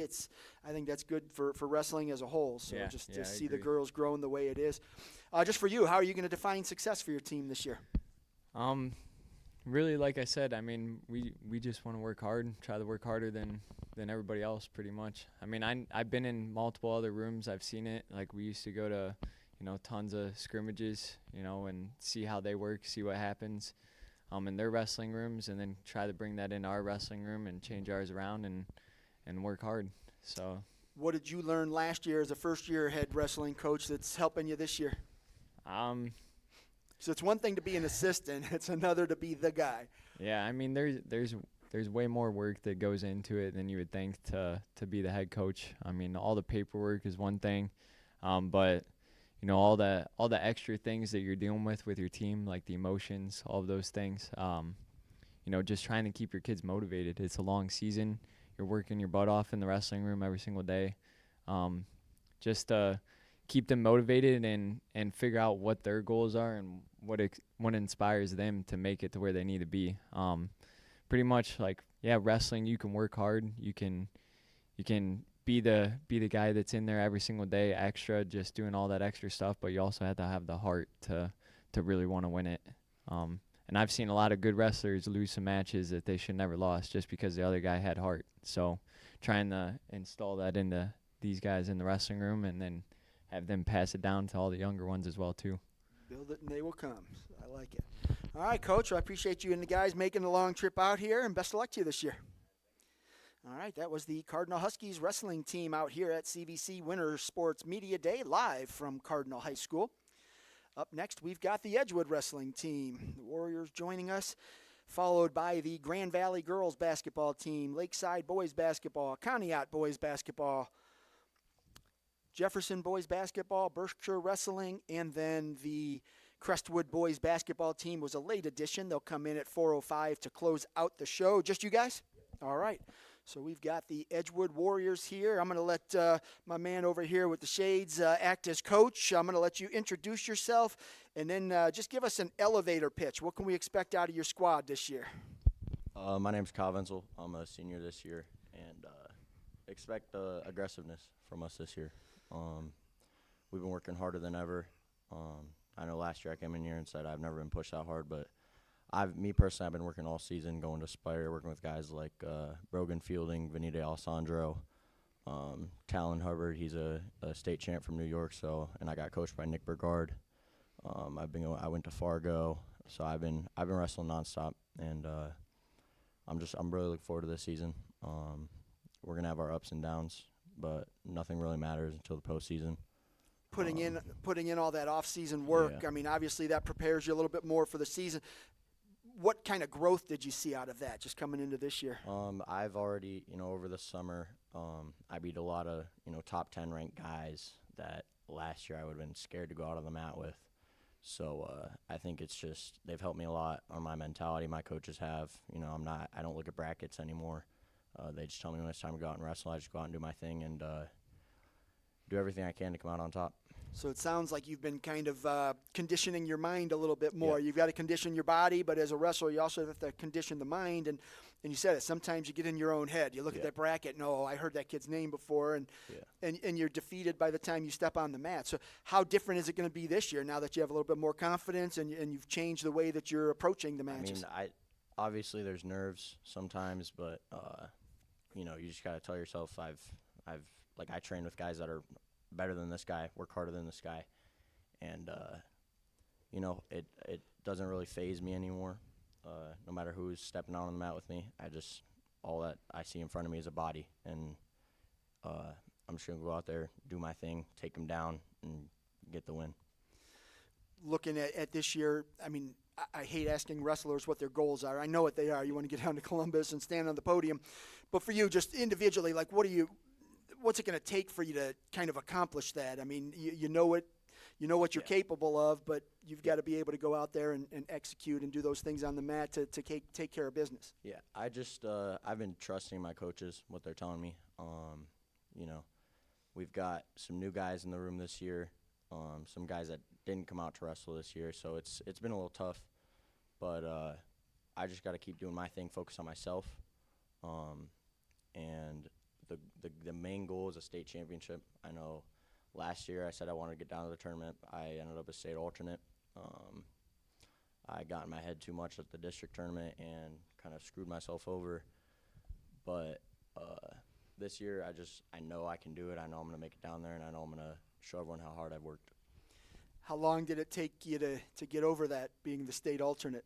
And I know the answer, but you're still not over it, yeah, right? Yeah, it still haunts me to this day. I think about that match every day because the kid I lost to go down, I beat the previous week at sectionals. So it sucks, and that's probably the hardest match I've ever went through mentally. Did you at least learn from it, though? I mean, yes. What did you take away from that match? It's just don't get ahead of myself. I went out there too fired up. Didn't stick to the game plan at all, and worked on my mentality so much over the summer. You know, the way my coaches want me to, and I'm expecting a lot of different things this year. Who are the guys in the room that you drill with, and how are they making you better? Zeke Lucas, really my main drill Beast. partner. Yeah. He pushes me pretty hard, and then we've always got guys from other schools coming in, and I'm always going over to other schools, just trying to train with as many people as I can, and yeah, I think it's working. I wrestled a match a couple weeks ago, beat like the number 6 ranked guy in the state, and I'm ranked like 18th or something, and so I don't really care about rankings anymore because I realize, you know, I'm going out there, I'm beating all these guys that are ranked higher than me. It really just it's just a number. Everyone has a number next to their name, and at the end of the day, it doesn't mean anything. Absolutely right. All right, give me a breakout wrestler, somebody on the team that maybe people don't know right now, but after a few tournaments and matches, they will. I got this kid to come out. He's probably going to be wrestling 190, 215. His name's Logan Dragon. Perfect name, isn't it? Yeah. He came out. He got a good build, good wrestler build, and he's working really hard. I think he's going to be really good, and people are going to know his name by the end of the season. All right, well, good luck to you this year. Thank you. All right, on to your left, and same thing. Introduce yourself for the folks at home, name, grade, and what weight you're planning to wrestle. My name is D'Angelo Sanchez, and I'm a junior in high school, and I'm planning on wrestling 120. What did you accomplish last year? I went to the district tournament and lost both my matches in OT. Oh, it's one thing to lose both your matches, but to lose them both in OT. So, but again, you have to be able to learn from every loss, and you know whether it's basketball, football, you want to be able to go out. If you win or lose, you still need to be able to take away something to get better. What did you learn from that experience that's going to help you this year? I had to fix my mental mistakes and my conditioning. I wasn't really good on my conditioning last year. How have you improved that this year? Just been grinding all summer, all off season. What kind of work did you do? We'd been practicing. We went to a couple of tournaments and just been go time. Don't give away any secrets, but what's the strength when you go out on the mat? What can you always rely on? Is it neutral position, top, bottom? I like being up. I don't like going down. I don't know. I'm really good on my feet. All right. How do you use that to your advantage? Try to stay up and get as many shots as I can. When you look at guys like Zeke and Venzel right there next to you, what does that do for you, just knowing that, hey, these are my teammates, they've had this kind of success, they've been that close, and how does that inspire you? It motivates me more because last year Kyle was my wrestling partner, and he pushed me, and I don't think if he wasn't my wrestling partner, I wouldn't have got as far as I did. Who are some of the other guys in the room that have been impressive so far? Michael Ochoa, he's my wrestling partner now. He's a really good wrestler, really strong. All right. And just going back to you, just what is it going to take for you to achieve your goals? I mean, is it something that you've been able to quantify and say, hey, I've got to be able to accomplish this to reach that? Or is it just going out with the right mindset and putting it all together and making it happen? I just got to make sure I don't make no mental mistakes, and I make sure I'm getting my physical build up. All right. And then don't give away any secrets again, but every wrestler's got a weakness. How are you minimizing yours and maybe even turning it into an advantage? In the wrestling room, I'm just grinding and making sure I'm not making a lot of mistakes, and what I would do on the mat, I'm going to do in the wrestling room. Give me a breakout wrestler and why? Aiden Birch. Last year he didn't do too good, but I think this year he's been working hard, and he'll do good this year. What weight is he around?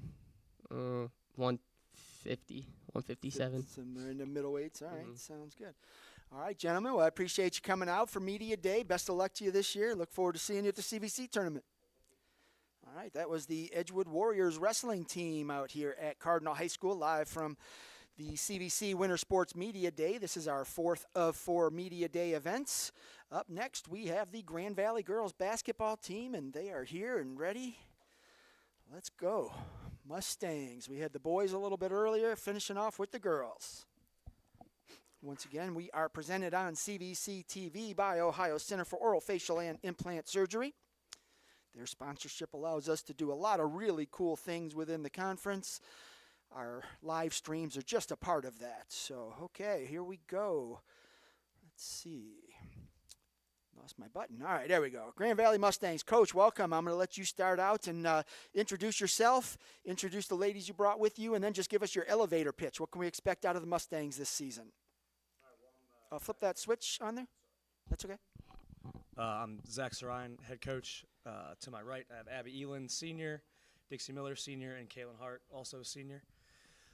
This year, we are looking to play up-tempo, fast-paced, play a lot of full-court pressure type stuff, and really speed up opponents, kind of get them out of their rhythm, and hopefully that turns into some points for us on the offensive end.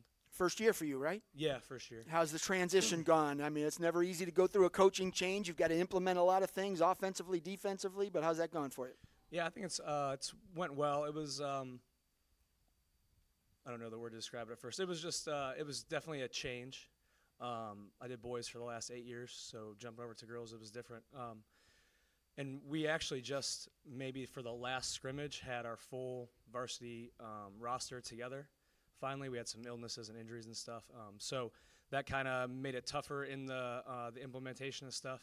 But now that we've had 3 games under our belt, I think we're starting to get it rolling a little bit. So they've been looking good so far. Have you been satisfied with what you saw in game action? I mean, it's one thing to see them in practice, thing to see them in a scrimmage. You throw them out when it counts, and boy, it could look so different. Yeah, I've been satisfied with it. Obviously, I see the girls over here going, well, I don't think he was that satisfied. Obviously, there's always things to work on, things you can get better at. But yeah, I've been happy with it so far. I mean, they're one thing about these 3 and the whole team together, they're very hard workers. They're scrappy, and I think that they can do what it takes to win. So that's kind of what we've done these first 3 games. All right, Coach, I'll come back to you after I talk to girls. I'll start right there to your right. For the folks at home, introduce yourself, name, grade, and position. I'm Abby Eland. I'm in 12th grade, and I'm a guard. Abby, you've been around a long time, but you're coming in as a senior, and I know you're thrilled about being a senior because you're that much closer to graduation, but at the same time, your high school career is coming to a close. So how do you deal with those emotions where you're so excited about being a senior, but at the same time, as it gets closer, it's going to be like, oh, man, it's almost over. Yeah, I'm definitely excited to be kind of done with school, but at the same time, like, I'm definitely going to miss it. Honestly, I've just been trying not to think about the end of the season because I know I'm going to be really upset. Like, I've just played basketball all my life, and it's going to come to an end. And so I've just been trying not to think about it too much and just focus on, like, what we have going on and the games coming up. How different is this team compared to last year? I mean, obviously you've gone through some coaching change, learning some new things. How different is this squad? It's definitely a lot different, especially because our JV just had a bunch of freshmen come in, and they play a lot different than we have previously. And then also with a new coach, everything's kind of different. You know, new defense, new offense, new strategies to how we're going to play. So it's definitely a lot different this year than it has been, but it's good. And you're a guard. We know what your position is, but what's your role? What is Coach looking for you to do? I'm usually a vocal leader on the team, try and, keep everybody in a good headspace, positive, trying to make sure everybody's working as a team, keeping it together. Kind of goals do you have for yourself and your team this year? I'm just hoping for a winning record. Anything, as long as we're working as a team and keeping it together and we're not having any issues, because we've had some issues in previous years, and as long as we keep it together, I'm happy. All right, give me a breakout player. Somebody on your team that maybe nobody knows right now, but after a few games or a few more games, everybody will know. I think we have a freshman named Lydia Pra who's doing really good. I think, I don't think this year necessarily, but next year or the year after, she's really going to be good. She's really going to do good things. All right, sounds good. Thank you, and good luck to you this year. Move on to your right, and same thing. For the folks at home, introduce yourself, name, grade, and position. I'm Dixie Miller. I'm in 12th grade, and I'm a post. Dixie coming in off a strong volleyball season, coming into basketball. How can you carry that momentum over and have another big year? I'd say keep working hard, pushing ourselves, I don't know. How much learning did everybody have to do with the new coaching staff? We definitely had to adjust, but but I think everyone is like doing good with it, and I just think they're doing pretty good. So you guys have 3 games in. How is what you've learned in practice carried over to games? Are you seeing the things you're supposed to see in the game action? Yes, we push the ball, and there's good outcomes for that. We have a faster offense. I think the defense is pretty good too. And what's it going to take for your team to accomplish its goals? Hard work, confidence, good mindsets, teamwork. What do you think the strength of this year's team is, and how are you guys working to maximize that strength? Working together, pushing ourselves in practice. I don't know. As seniors, a lot is expected of you on the court and then off the court too. You have to be leaders. How is this group of seniors leading? What are you guys doing to help those younger kids out and show them the right way to prepare and practice and get ready for games? Whenever they have questions about anything, we're always there to help them. We always motivate them. I think we set good examples also, like the hard work. When things are going well on the court, everybody's happy and high-fiving and playing extra hard. But when things aren't going well, kids can tend to hang their heads a little bit. That's when you start to miss assignments. You're a little bit slower. Who's that player on the court that changes everything and just says, okay, let's regroup and turn this around? I would say Abby. Abby is? All right. Yeah. And give me your breakout player and why. I'd say Caitlin Bauman. She's very good with ball handling. She's also really tall. She can jump. And she's fast. And I think she's a really good team worker. All right, outstanding. Good luck to you this year. All right, Kaylin, on to you. Probably don't need an introduction because you've had so much success already in high school, but for the folks at home, introduce yourself, name, grade, and position. I'm Kaylin Hart. I'm a senior and a shooting guard, but can play all around. All right, and same question. As a senior, you've got some dueling emotions you're going to have to battle through this year. You don't want to get senioritis too early, but at the same time, you've got your high school career is kind of finite now. It's you got a number, and it's getting smaller every day. I think we just have to just focus on the game ahead of us, one game at a time.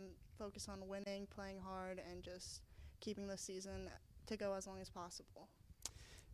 What's the noticeable difference between this year and last year? I mean, obviously you have a coaching change and some different strategies on offense and defense, but from an identity standpoint, what's different?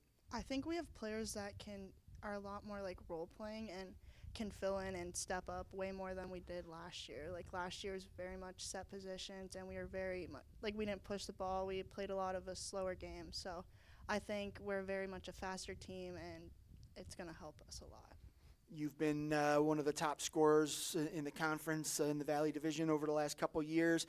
I imagine that's going to continue this year, but who are some of the other complementary scorers? Who's going to help make you a better player on the court? Dixie, Reagan Boyarski, and then Morgan Crawford. Morgan and Reagan are our 2-point guards, and they're very good with handling the ball. And then Dixie's our post. She gets a lot of rebounds, and it's very helpful. What's it going to take for this team on a nightly basis just to kind of go out and string some wins together? I think our defense is going to get us a lot of points, and it's a big part of our offense. And then I think playing together. Sometimes we like to take the first shot, and I think once we get in a groove and we focus on taking the right shot, I think that'll help us a lot. Expand on that defense a little bit. What's the philosophy there? What are you trying to do? Trying to make the other team play faster than they need to, so then we can get the ball and play at our pace. I know with like volleyball and you didn't play volleyball, did you? Yeah, I did.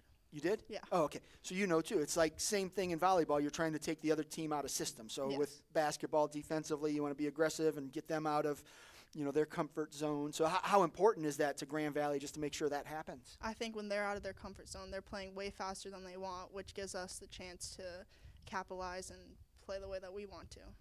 What are your goals this year, individually and as a team? Individually, I want to be at the top of our conference and be in the running for CVC Player of the Year. And I also want us in the conference to be at the top and battle for a CVC Valley championship. Give me your breakout player and why.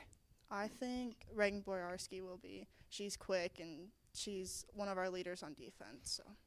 And that Boyarski family, they've got some talented athletes, don't they? All right, well, good luck, Kaylin. All right, Coach, back to you. And, you know, I always like to talk to new coaches, especially after their players talk. And so as a new coach, I'm listening to the girls, but out of the corner of my eye, I can see you shaking your head. So the message must be being received, because I always ask, you know, you're at practice, you're trying to instill into your players the culture and everything that you want, and then you get a chance to listen to their perspective on how things are shaping up, and you're nodding your head along, so it sounds like you're pretty satisfied with the way things are shaping up? Yeah, I'm actually a little shocked that maybe it's translated more than I thought, so that's good. Good. Yeah. What has been the biggest challenge for the team this year? I think just like it's been a little bit of information overload at times, like just so much new stuff at once. But they've adjusted well, and they've been pretty good about dealing with me and understanding or trying to understand what we're trying to implement. And I do think that we're seeing some positive outcomes from that.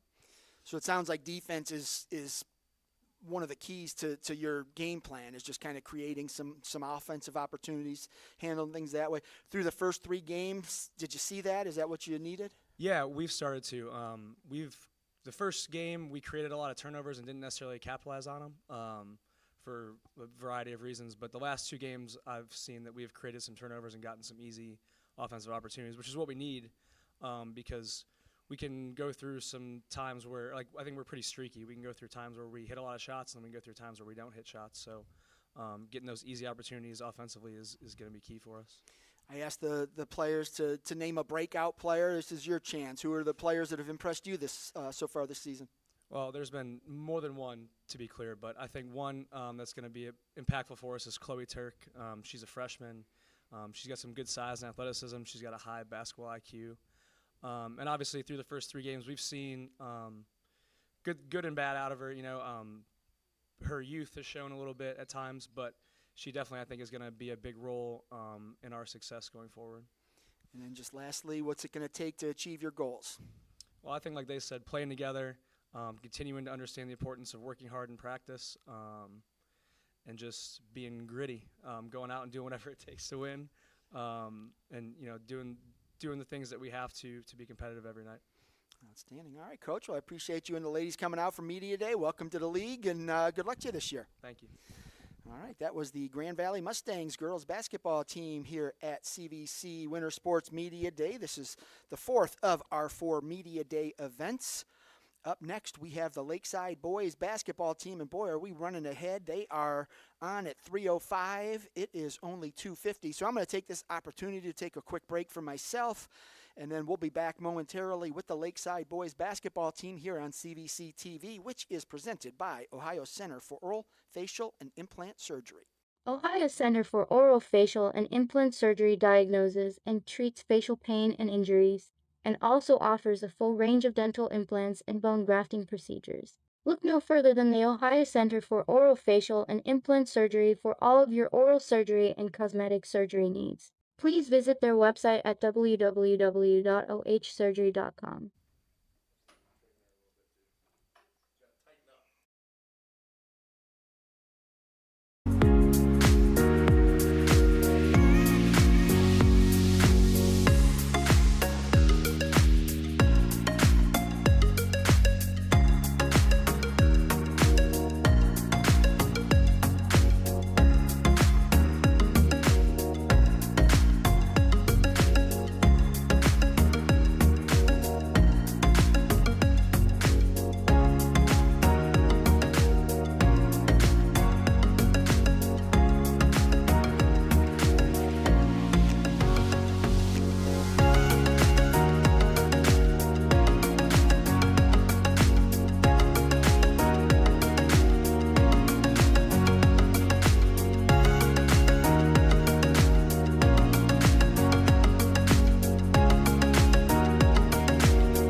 Okay, welcome back to Cardinal High School for the 4th of 4 Chagrin Valley Conference Winter Sports Media Days. I am Steve Hare, the CVC Sports Information Director. Up next here at Cardinal, we have the Lakeside Boys basketball team. Coach, welcome. I'm going to let you start out and just introduce yourself, introduce the guys you brought with you, and then just give us your elevator pitch. What can we expect out of the Dragons on the court this season? Yes, it's my first year. My name is Josh Hartz. I'm happy to be a part of the program this year. Taking over for Coach Newsom, and Coach Newsom will still be a large part of the program. The guys that I brought with me are senior Connor Mead, right here to my left, senior Alex DeSalvatore, junior Dylan Newsom, and senior Aiden Hathey. We're looking to do big things this year. I know the CVC can be kind of a meat grinder, but we have several senior leaders. We have 8 seniors on the team this year. So the leadership is really heavy for us. On top of that, our size, our bigs are really deep this year. If anything, we'll be able to move guys in and out and keep people fresh all the time. Were you with the program before, or you're just new to the school as well? Or? I've been teaching at Lakeside High School for about 10 years now. I coached at Grand River Academy from 2000 to 2014. And I just, it's about that time to get back in. My kids are getting older now. So I'm ready to be refreshed and start coaching the sport again. All right, so you've had to install some new things offensively, defensively. How's that transition going? It's a little bit of a change of philosophy this year. We're going to work the ball a little bit more from inside out. And then hopefully when, we're successful early in games with that, then we have some talented guys that can shoot on the wings for us. As far as defensively, we're going to give people a few different looks. We're going to do some things that I don't think a lot of people around here have seen for quite a while. I'm a little bit more of a basketball traditionalist, so we're going to go back to some of them things that you probably would have saw more in the 90s and early 2000s. So with our length and our size, we'll be able to do some things that other teams can't. Outstanding. All right, Coach, I'll finish up with you after I talk with the guys, but let's start right to your left. For the folks at home, introduce yourself, name, grade, and position. My name's Connor Mead. I'm a senior. I'm a center for our team. So coming in, Connor, obviously you have a coaching change. Sometimes that can be hard. Sometimes it's a good thing. Sometimes it's a bad thing. But how's that transition gone? I mean, have you learned a lot? Is a lot of the stuff getting implemented that needs to be implemented? Yeah, I'm just happy to be here. Well, we're happy to have you here. Yeah, with a new coach, it's always difficult to get into things. But, it's all difficult at first, but you're slowly working into things. You get used to it. It's all, and then just new things. Got to learn, but it all gets easier eventually. Don't give away any secrets, but how different is this team going to look? It's a lot different from what we've done years past. I think it'll work out well with how our team is, like how we are size-wise and everything like that mentally. And I think it'll work out well, but it's a lot different from years past. You told us what your position is, but what's your role on this team? What is Coach looking for you to do on a nightly basis? Rebound, get work in the post, just everything like that. Couple shots outside maybe, but mainly all post work, rebounds, everything like that. What's the strength of this team? Coach talked a little bit about the length that you guys have. Is it size? Is it the guard play? Where's the strength coming from? It's all our bigs, honestly. We got a couple good guards that can do some work outside, but honestly, it's all bigs. We have a lot of bigs that have a lot of talent on the team, so yeah. What are your goals for the year, individually and for your team? Honestly, just help my team out any way I can, help the ball club any way I can do it, and good Lord willing, it'll all work out just fine. All right, and give me a breakout player, somebody on the team that maybe nobody knows about right now, but after a few games, everybody will know. We have this one kid, Jason Lopez. He's been working all summer. He's been working to help the team out a lot, so I think he's going to be a real problem this year, defensively and offensively. All right, good luck to you this year. Alex, let's move on to you. Same thing for the folks at home, name, grade, and position. Alex DeSalvatore, senior, and 4 and 5 center. All right, so coming in, you're coming off football season, quarterback out there. In football, you're the guy. You're QB1. Everybody looks to you for all the answers. You've got to make the big plays, do all those things, and for the most part, you did. And then coming out here to basketball, is that the same role you're playing? I mean, are guys still looking up to you, or is it more you're just now part of the team? Hopefully, they're still looking up to me. It's like feels normal to me. The pressure, I guess, just being able to slow things down when we have to and be the calm one. So it shouldn't be too hard to get used to basketball instead of football. You've had success in both. Do you have a favorite sport? It's usually whatever I'm playing. I was going to say, do you have a favorite sport, and why is it basketball? Because it's winter. So, if it's football media day, you say it's football. It's basketball media day, it's basketball. So, all right. How different is this team? And again, don't give away any secrets, but I mean, is it a team that's got more confidence, more athleticism? What's going on this year? He made it seem like it was like completely different. I mean, it is different, but it's not. I don't think it's as crazy of a difference. It's just the way that we're playing is a little different. Just slowing things down when we have to and playing defense and not just pushing the ball up the floor as fast as possible. So it'll be a little slower, but it's a little different, but not the exact same. So the learning curve hasn't been too big then in the preseason? At the start it was. I was getting worried that we would never figure it out, but once you just do it over and over again, everyone. It's weird how practice makes perfect, right? Yeah. You think coaches are full of it when they say, come on, we got to practice. And repetition. But, yeah, it makes sense now, right? Yeah. Just like football. You understand. But, all right, so, what's your role? What's Coach looking for you to do on the court? Rebound, leadership, do a little bit of everything, be able to play defense when I have to. I don't know, really. That's it, I guess. Rebound, score when I have to, and then try to lead everyone and keep everyone under control. Where's the scoring coming from this year? Hopefully a little bit everywhere, I hope, but probably more inside if I had to guess. And then, again, no secrets, but what's the game plan on defense? You guys like to play aggressively? You play more zone, more man? What do you like? All of it. Hopefully everything. Changes based on opponent, that kind of thing? Good. All right, and what are your goals for the year? Just win, whatever that means. Just win, win more than we have in the past. Beat teams that we're not supposed to beat, and then definitely beat the teams we're supposed to. And give me your breakout player and why. I'd say Chase Newsome. He's a freshman. He works super hard like his brother. He's gonna hopefully contribute and get some playing time and help us out. You got a future in college? Football or basketball? I'm not sure. If there's an opportunity, I'll look at it, but I don't know yet. Outstanding. All right, well, good luck to you.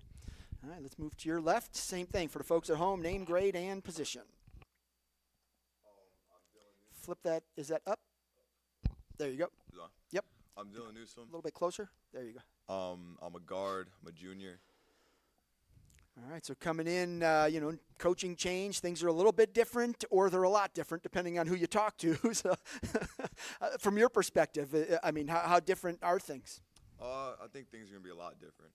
We're going to play a lot bigger. I mean, we're bigger than every single team we're going to play this year. Just work hard, work our asses off every game. So. Beep. All right. A little late on the beep. That's okay. I'm okay with that, but you never know. But all right, so you say you're bigger. I mean, how do you use that to your advantage? I mean, when you've got a size advantage, you got to take advantage of it. So how are you planning to do that? So we're going to get the ball to the inside a lot. I mean, not giving away too much, but I mean, we're going to give the ball to the big men. They're not going to be able to stop Alex. They're not going to be able to stop Aiden, Connor. So, I mean, that's the game plan. We're just going to feed the post and kick it out when we need to. So it sounds. I'm just talking to 3 out of the 4 of you already. It sounds like you guys are all pretty optimistic that things are going to go pretty well this season. What's driving that? Just how practices have been going lately. I mean, we're really working hard at practice every single day, pushing each other every single day. So, I mean, just a lot of change that people are not going to get used to. I mean, they're going to see Lakeside. And, I mean, I think that we're going to upset some teams that we really shouldn't beat this year. You're talking about the size, the big guys being a team strength, but I have to imagine you as a guard, you're part of that too. How do you come into the mix? I'm just going to feed them, and then, I mean, whenever they want to kick out, and make the shots I'm supposed to make. I mean, just stuff like that, you know what I mean? Every team has an identity. What is this team's? As a team, And it may not have been developed yet, especially with a new coach, so it might take some time. But is that something that you think you need to work on, or is it something that you already know this is who we want to be? I mean, we're definitely going to get better from where we are right now. I mean, I don't know. Yeah. If you're not, you're doing it wrong. Yeah, no, absolutely. All right. And, keys to success. What's it going to take to be consistent on a nightly basis? Just practice. I mean, practices. I mean, we're just working super hard. So, I mean, all this practice, I mean, we're really going to get somewhere. And what are your goals for the year? We're going to beat Jefferson, and we're going to beat Edgewood. So those are our 2 goals. I mean, they're not necessarily goals because we all know it's going to happen. But, from there, we're just going to work off that and play as a team. How cool is it to have those rivalries back, having some of the, the Madisons, the Jeffersons, Conneauts? It's fun. Very fun. Outstanding. Yeah, a little tension, but we love it. You know what I mean? It makes the games a little more enjoyable. You get a bigger crowd, and the atmosphere becomes, it's fun to play in games like that. So, all right, who's your breakout player and why? I'm going to go with Chase Newsom again. I'm not just saying it because he's my brother, but, I mean, he's a really, really hard worker. I mean, he's got a nice shot on him, and defense is unbelievable. So, yeah. All right, good luck to you this year. All right, now to your left, last but not least, same thing, name, grade, and position. Aiden Hathey, senior. I'm a 3. So coming in senior year, I know you're thrilled to be a senior. You probably know how many days of school you have left, that kind of thing.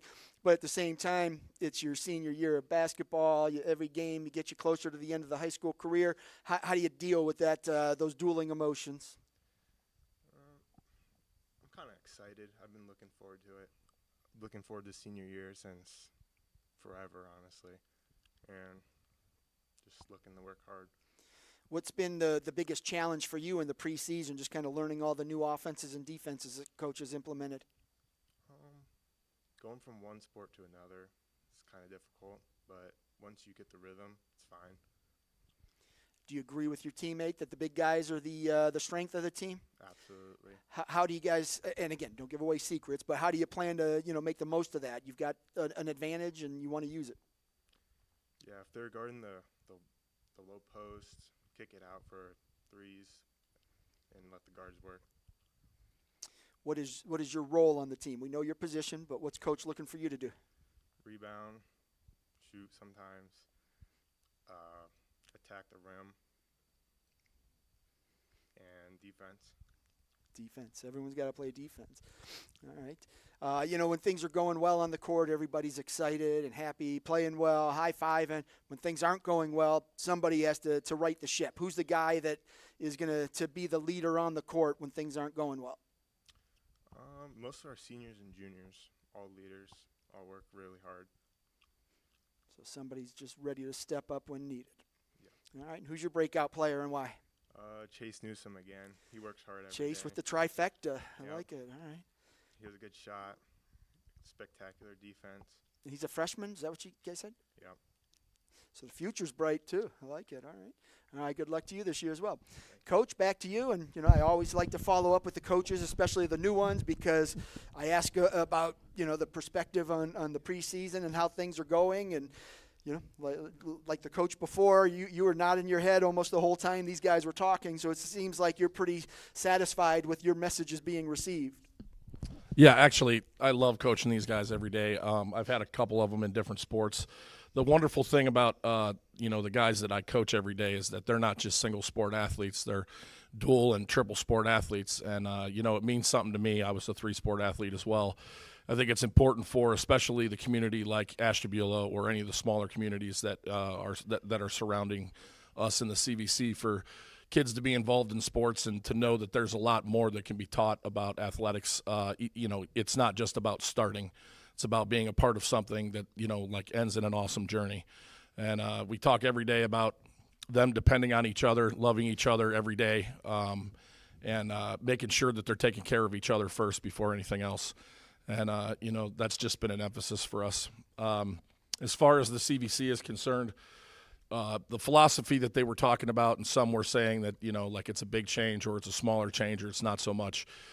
Really, ultimately, we gave up a lot of points last year. I really think we're going to try to focus on keeping teams under 60 points whenever possible. We're going to limit the amount of turnovers that we have. And really, there needs to be a delicate balance between me allowing these guys to be the true athletes that they are, and at the same time understanding when to slow down when we have an advantage in the game of keeping the ball out of the opponent's hands, therefore keeping their score down as well. So it's just going to be a delicate balance, back and forth. And some games I'm going to allow them to be a little bit more athletic and use their athleticism and freestyle a little bit more. And then other games we're going to have major ball control where we're always running a half-court offense that's meaningful and we're getting, a high shooting percentage. I asked the guys for breakout players, so they got to mention some of their teammates. Who's impressed you in the preseason? To be honest with you, there's a couple surprises. I think Josh Alexander adds a very different dimension. He's a senior as well. I was really happy with him because he adds a little bit of depth to our backcourt, which is probably one of our biggest weaknesses is our backcourt. Sophomore David Pinson also will help us. He's been battling COVID here for the last week or so we should be getting him back. And then the two freshmen, Chase and Jerez, are really going to add some real depth to not just the guard spot, but Jerez can also play forward. So they're probably going to get some considerable amount of time just because, with the new rules on fouls and things like that, the game's going to change a little bit. And you know all about those old Ashtabula County rivalries, right? Correct. So I played in the NEC. So how cool is it to have that chance to kind of restore it a little bit and bring some of those back? I have to be honest. It's absolutely unbelievable. When I got into teaching public school, Lakeside was in the ACC, and most of the games were down south in the Youngstown area, and really there wasn't any tie to the schools that we were playing at the time. These guys having the opportunity to play people that they see in the paper all the time. I remember waking up in the morning after football or basketball games and immediately going to the paper and reading about other players and even having friends at other schools because of athletics where you get to compete against each other, and it really means something. So it's going to be awesome. It is. I'm excited for it, too. And every media day I ask all the teams out there. Everybody seems to be thrilled about it and should create some pretty good matchups and some full gyms and some intense games. So it should be a lot of fun. But absolutely. Looking forward to it. All right, gentlemen. I appreciate y'all making out for Media Day, and best of luck to you this year. Appreciate you. Thank you. All right. That was the Lakeside Dragons boys basketball team out here at CVC Winter Sports Media Day. We're live from Cardinal High School on CVC TV, which is presented by Ohio's Center for Oral, Facial, and Implant Surgery. So next up, we've got 3 pre-recorded interviews. These are 3 teams that could not make it out here today. As I mentioned earlier, this media day was scheduled for Monday out at Berkshire, but we had that winter storm rolling in, and out of precaution, we postponed until today. So we did have some teams that weren't able to make it out today, and we were able to schedule some video interviews. So we're going to run those 3 here right in a row. We've got Conneaut boys basketball, Jefferson boys basketball, and then Berkshire wrestling. And then we will close out the media day with Crestwood boys basketball. So up next, we're going to start with the Conneaut boys basketball team, and then we'll be right back with Jefferson and Berkshire. Okay, up next here at the CVC Winter Sports Media Day, we've got the Conneaut Spartans boys basketball team, one of the new teams to the CVC, so excited to learn more about the Spartans here. Coach, I'll start with you. Just go ahead and introduce yourself, introduce the players you brought with you, and then just give us an elevator pitch. What can we expect out of the Spartans this season? Well, thank you, Steve. My name is Rich Marshall. I'm in my first year as a boys coach at Cardinal High School, and have 2 of my seniors here. On my right, I have J.R. Hutchison, and on my left, I have Chance Loomis. They're the only 2 seniors we have in the program. What you can expect when you watch Conneaut boys basketball this year are 3 things. You're going to see a team that communicates, you're going to see a team that plays hard, and a team that plays together. That's the foundation of our program, communicating, maximum effort, and togetherness in terms of playing as a unit of 5 on the floor. Outstanding. Yeah, for the folks that haven't seen Conneaut in action in the past, what type of offense do you run? What type of defense? Just give us a little overview of that. Don't give away any secrets, obviously, but what do you try to do when you've got the ball, and how do you try to keep other teams from scoring? Well, ideally, offensively, we get the ball. We'd love to have it off a turnover, a missed field goal, or free throw, and emphasize transition. That's our most effective offense is our transition offense. In the half court, we're more focused on teaching the young men how to play as opposed to running set plays. We do not run a lot of set plays. You go here, you go there, et cetera. We put them in positions to actually read the defense and react accordingly. Defensively, we'll play a combination. We have 2-man defenses in the half court. We also will extend sometimes to 3/4 or full court. And then we have a couple of zones, both on the half court and as well as extending into 3/4 or full court. But again, a different type of system offensively in terms of just reading the defense and more how to play as opposed to running a set play per se.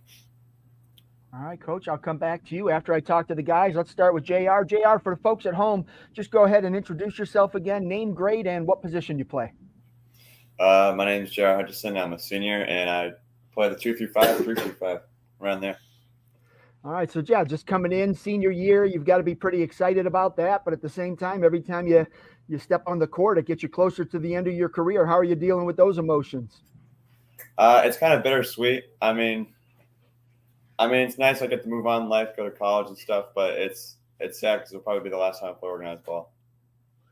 And then just coming into this year, you've got a new conference to play in. A lot of those old rivalries that maybe when you were a kid, you know, kind of outplayed the Jeffersons and the Edgewoods and Grand Valleys. How exciting is that, just to kind of restore some of those rivalries?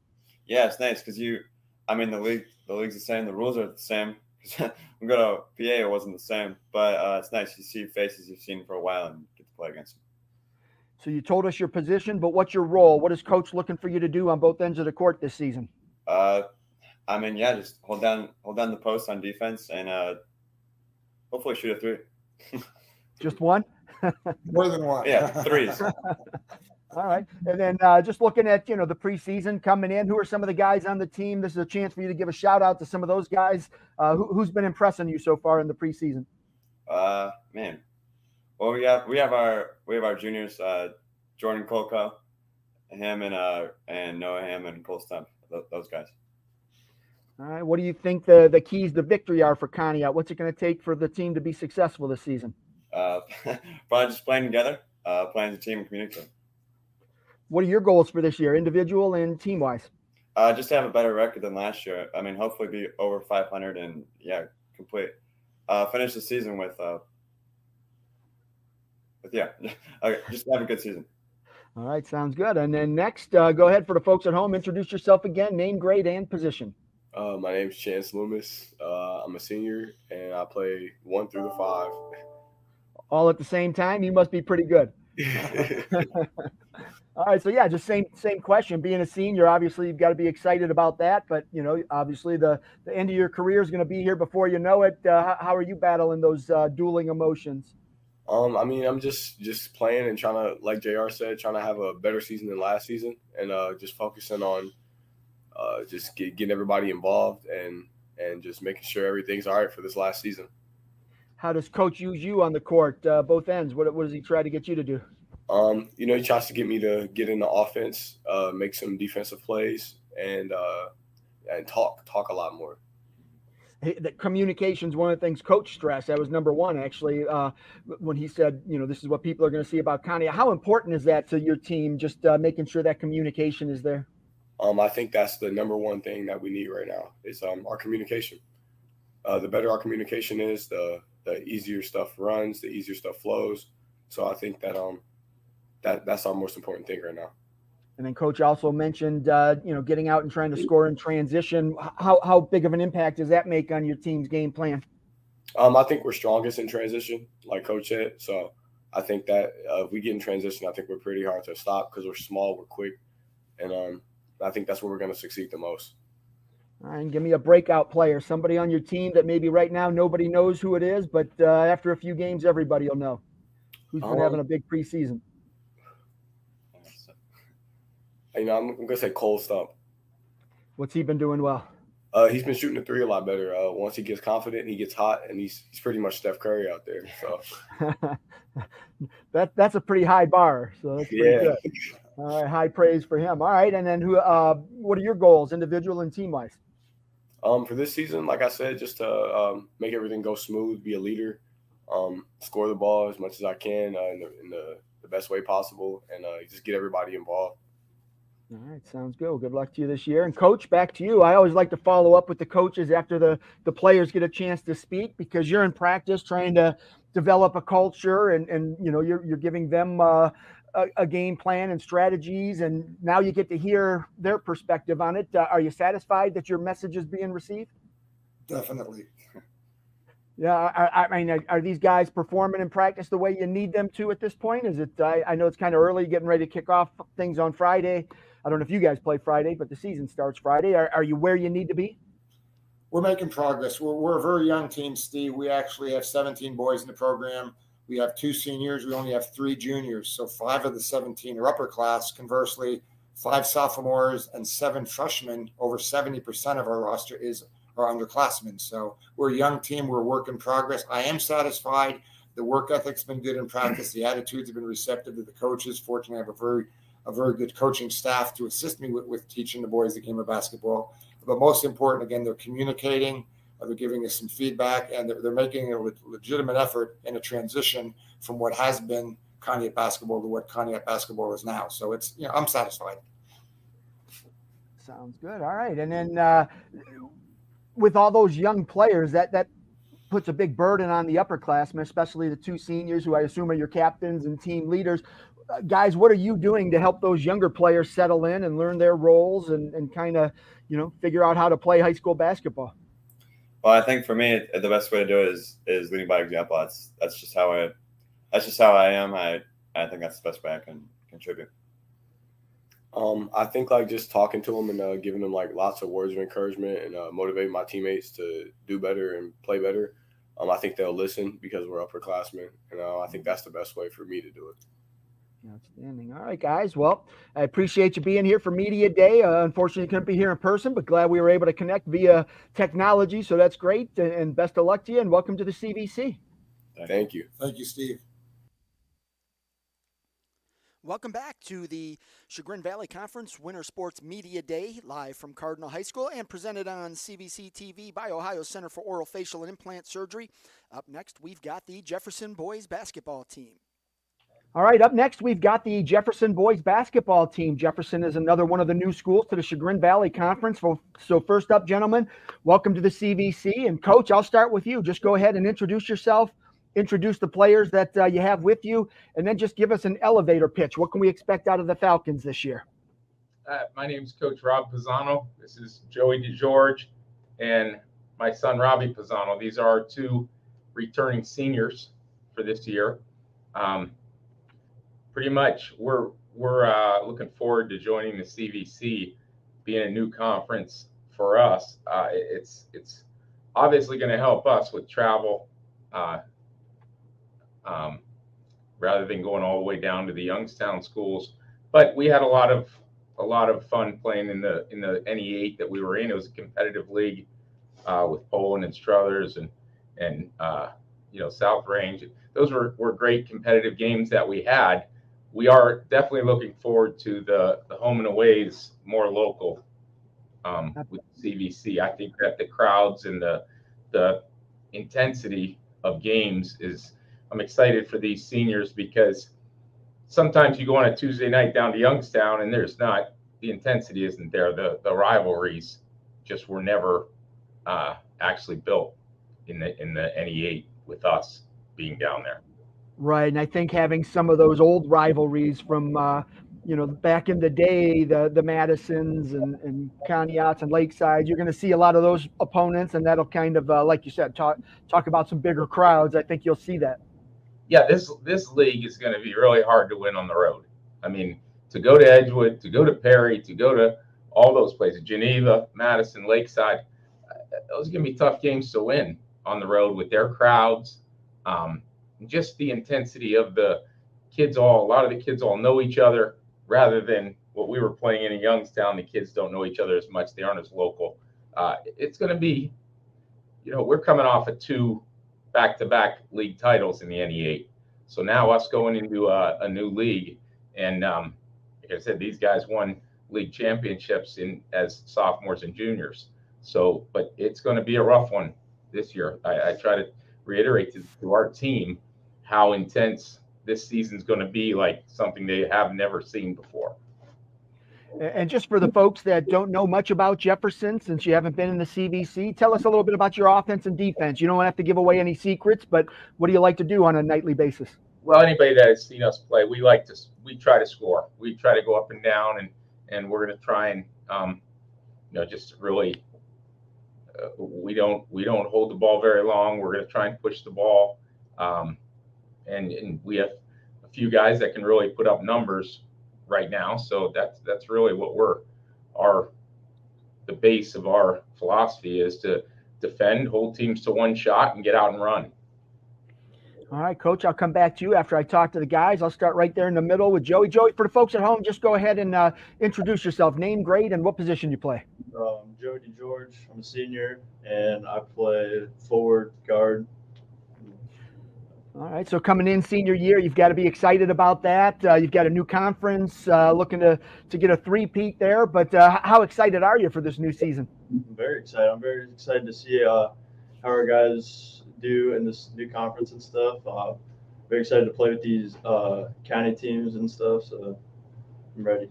You probably grew up playing against a lot of the guys in the Chagrin Valley Conference, the Edgewoods, Lakesides, those types of players. Does that kind of make it a little bit more intense for you? You want to go out and win a little bit more just because of that? Yeah, it really does. I've been playing with them since I was really little and against them, so really excited to get after that against them. So, yeah. All right. Well, you told us your position, but what's your role on the team? What is Coach looking for you to do each game? Really wants me to score. Got look to score the ball more and be a coach. At this time, will concert, treble, show, choir class, and class officers please? We'll give a minute to let that announcement pass us by. So, all right. And then just, looking at this year, what do you think the strength of this year's team is going to be? We're a little young right now, but I think as the season goes on, we're going to develop more and we're going to look a lot stronger later in the year. So, as a senior, you obviously have to be one of those leaders on the team, especially for some of those younger guys. What are you doing to be a leader? I'm just trying to coach those guys on the floor and really just bringing the energy and just talking as much as possible and trying to bring everyone together, really. So, when you look at this season, what do you see as the keys to victory? What has to happen for Jefferson to be successful? I think we need to be more connected on defense mainly, and just connected as a whole, like a whole team. And yeah. All right, here's a chance for you to give a shout out to some of your teammates. Who's a breakout player on your team? Somebody that maybe nobody knows about right now, but after a few games, everybody will know. I think Anthony Cavetta. He's one of our other main scorers, and you'll be hearing his name a lot throughout the year. So. All right, well, good luck to you. Robbie, on to you. Same thing. For the folks at home, just introduce yourself. Name, grade, and position. I'm Robbie Pisano. I'm a senior this year, and I play point guard. All right, so obviously the offense is going to flow through you. What's the key to getting that offense going? Really just move the ball to start and find a good shot. We have our scorers, Joey, Cavetta, and then other role guys are going to get their points too. So, who are some of the other shooters that you're going to be able to count on a game-by-game basis? I think Dylan Beebe's a great shooter. I think Caleb Welser is a really good shooter. And I've worked on my shot a good amount this summer. So. All right, and then obviously you're the point guard, but what does Coach expect you to do? You're distributing the ball. Does he want you to go out and score too? And then defensively, what's your role? So I think I'm able to guard the other team's best guard, and then really just handle the game, slow the game down, know when to go fast, basically just timing of the game, being able to slow the game down, and being able to speed the game up, just getting the team all together in sync. You won back-to-back conference titles. You don't get a chance at a three-peat in the NE8, but now you get it with the CVC. Is that a good thing? Yeah, I'm really excited about that. I played AAU with guys from Edgewood, Cognac, teams like that, so I'm excited to see those guys and play against them. And I think the crowds will be very energetic for those games, so I'm excited. Absolutely. All right, and then same thing. Who's your breakout player this year?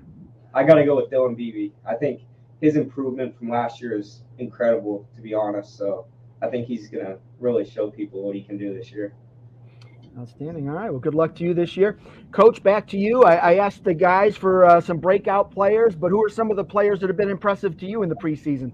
Well, everyone knows what we have coming back. Everybody knows Joey and Anthony Cavetta are going to score a lot of our points. The key is who's going to accept their role off of those two. Robbie's got to hit a few when the game comes to him. Dylan Beebe is going to be able to hopefully score some points as the game flows to him. They just have to let the shots come when they come, playing off of these two guys that are going to put up. I imagine Joey and Anthony will put up a lot of big numbers. I just want to also mention Luis Padilla. He was another guard of ours that would have been returning and starting, and he got injured in the summer. He's probably out for the season. So that's going to be a big loss to us because he had a lot of varsity experience as a sophomore last year. He's a junior. We're going to miss him. We're going to miss him a lot. I think he would have been our third scorer off of Joe and Anthony. So other guys have to step it up. We're counting on 2 or 3 sophomores that are going to get important minutes that hopefully within a few games or weeks they get comfortable and can really contribute. All right, sounds good. Well, Coach, I appreciate you and the guys joining us here for Media Day, and best of luck to you, and welcome to the CVC. Thank you very much. Welcome back to the Winter Sports Media Day live from Cardinal High School. We now have our final pre-recorded interview. That is the Berkshire Badgers wrestling team, and then we'll be back with the Crestwood Boys basketball team, and then we're going to wrap it up, folks. So here we go with the Berkshire Badgers wrestling team. All right, next up, we've got the Berkshire wrestling team. We've got assistant coach Jesse DeWeese here. Jesse, thanks for joining us. I'm going to let you just start out by introducing the wrestlers that you've got with you, and then just give us an elevator pitch. What can we expect out of the Badgers this season? All right, we got Alex Munn, Colin Herring, and Danny Tiller here with me tonight. We got some good numbers in the room. We're at 20 guys on the roster currently, 7 returning lettermen, and we got 9 freshmen in that number as well. So it's pretty exciting with the younger kids coming up. We've had to adjust our schedule quite a bit to try to get the guys the matches they need at the younger level and the upper level. So we added some JV matches and some not so tough tournaments for some guys, and we have a split schedule with the older guys going to some tougher tournaments. It's great when you can make it all work out like that, especially with 9 freshmen. That's a great number just to kind of bodes well for the future. But you've got a lot of talented guys that have been around, a lot of experience, and some new ones. So how's the room? I mean, how are you working that all in there just to get everybody? We were definitely pleasantly surprised with the knowledge of the younger kids and their just knowing how to wrestle already and knowing the basics. So we didn't have to go over the basics. We planned on separating the room older versus younger, and we didn't really have to do that after the first day. So that was good. Excellent. All right. I'll come back to you after I talk to the guys. I'll start all the way to let's go all the way to my left. So that'll be your right, I think. There you go. Yeah, let's start there. Danny Tiller. For the folks at home, just go ahead and introduce yourself. Name, grade, and what weight you plan to wrestle this year. I'm Danny Tiller. I'm a sophomore, and I'm planning to wrestle 175. All right, so last year you come out as a freshman. How was that season, and what did you learn from it that's going to help you this year? The season went pretty well. Next year, I just want to make sure to get past the sectional tournament.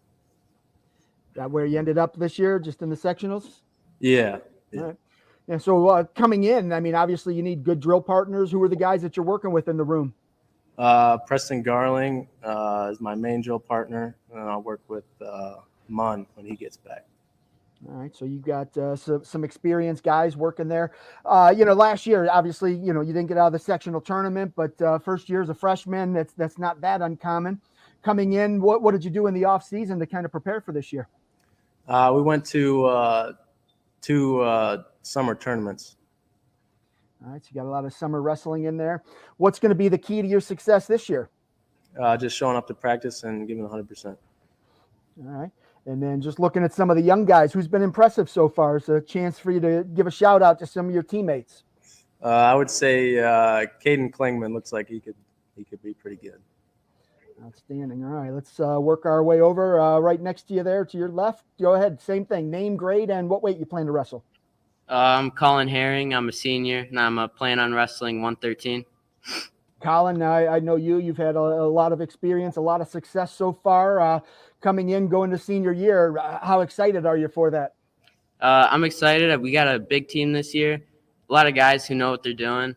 And I think we can perform well as a team. I know being a senior, you're looking to get down to Columbus, but so as excited as you are as being a senior, it also gets you a little bit closer to the end of your high school career. How are you kind of balancing those emotions where you're really excited about being a senior, but at the same time your career's coming to a close? It's a little sad, but I just know I gotta give it all with the time that I have left. And you've been around, you know how tough that district tournament is and what it's going to take to get down to Columbus. What have you done to kind of prepare for this season? I've been wrestling in the off season, going to practices and some tournaments, as well as lifting, just staying in shape and eating right over the summer. Cool. And looking at some of the new guys that are in there, I mean, I have to imagine a lot of those freshmen are right in there around your weight class, so a lot of new drill partners for you. What are you doing to kind of help them settle in as freshmen? I mean, you've got a lot of experience. How are you passing down your knowledge to them? Doing a little bit of beating up on them and helping them out when I can, trying to teach them just what I know and what older kids have passed down to me. With all your success and just, the CVC is a very tough wrestling conference. How does that kind of help you just to kind of prepare for that postseason, just knowing that every time you wrestle a CVC opponent and you get into that CVC tournament to kick off the postseason, it's going to be challenging? Yeah, I mean, I know it's a tough tournament, and I just know I got to keep my head in the game and just be focused on the next match every time. All right. What are your goals this year? Do you have them quantified? I mean, obviously everyone wants to get down to state, but what are you looking to accomplish? I'm just looking to try my hardest in every match. All right. Give me a breakout wrestler, somebody that maybe nobody knows right now, but after a few matches or tournaments, everybody will know. Chris McDonald. He's only been wrestling a couple of years, but I think he's putting it together. All right. Sounds good. And lastly, let's go over to the other side of coach. Name, grade, and what weight you plan to wrestle? Alex, 12th grade, and I'm going 157. So, Alex, you've been around too, a lot of experience, a lot of success, but you've had some injuries, so it sounds like you're kind of slow to get the season started this year. Is that the case? Yeah, I won't be back till like January or February. Okay, so it gives you a little. Are you able to work out and things like that, or is it all just kind of practicing with the guys and doing what I can? All right, so senior year, I know you want to go out with a bang. What do you have in store for this season? What are you looking to do? Looking to definitely make it to state and top 4 at least. When you look at the team over the last few years, you've had a couple of guys that have gone to state every year, a lot of district qualifiers, a lot of success as a team. How exciting has it been to be part of this program? It's pretty exciting. I want to be back in the room with these guys. All right. And then just looking at what the team can accomplish, you got a lot of guys out there, a lot of newcomers. How successful do you think the team can be? Good. Yeah, we have definitely a lot of new guys that need to learn some stuff and get them to some tougher tournaments. Who are some of the guys that have impressed you in the preseason so far? Definitely Foltz and his brother. They're kind of just. What was his name? Nathan Foltz. Okay. And his little brother, I don't know his name, but Matthew Foltz. Yeah, they're fast. All right, so a lot of new talent coming in. All right, Coach, back to you. Just obviously, a lot of young guys. It's going to take them some time to find their way, and they might take a little bit of lumps early on.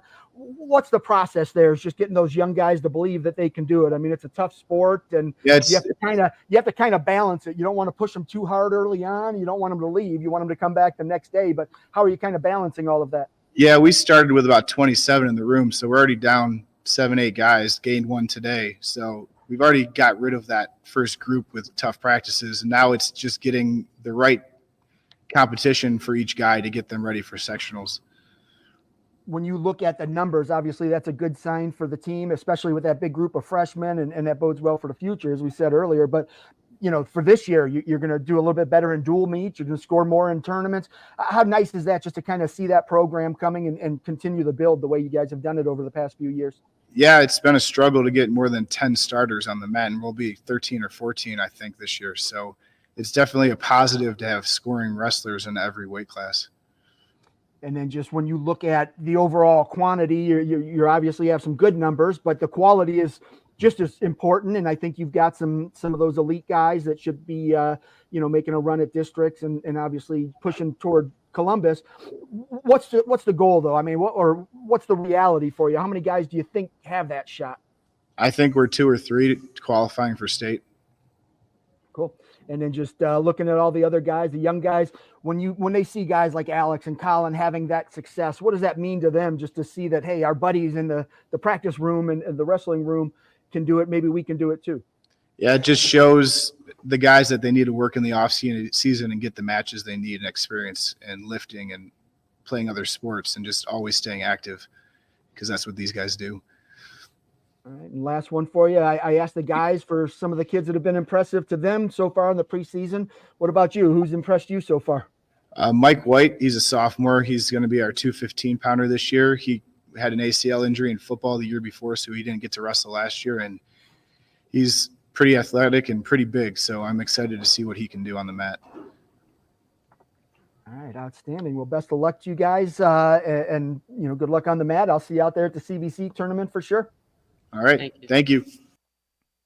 All right, welcome back to Cardinal High School for the 4th of our 4 Chagrin Valley Conference Winter Sports Media Days. I am Steve Hare, the Chagrin Valley Conference Sports Information Director, and all of our CVC TV productions are produced and presented by Ohio Center for Oral, Facial, and Implant Surgery. Closing out our Media Day event here at Cardinal is the Crestwood Boys basketball team. We've got senior Charlie Schweiker to our left, and Dakota Johnson is a junior to our right. So Charlie's going to act as our coach today, as he's the senior. Coach Jakacki couldn't make it in. So Charlie, go ahead and just give us an elevator pitch. What can we expect out of the Red Devils this season? Well, we returned pretty much everyone from last year. We lost one guy who didn't play much, so we returned pretty much our whole starting 5. We returned a lot of depth. We're pretty balanced this year. We got a lot of guys who can go and score any given night. So I'm just excited about the hard work that we put into the off season. A lot of guys have put in a lot of time to work on their game. We looked really good in summer league, and I'm excited. You guys got off to a good start Friday night with a win over St. John. What did you learn about your team in that first game? We don't have to necessarily shoot the ball very well to win games. We're pretty good defensively, and we take pride in how we play at the defensive end. We play hard.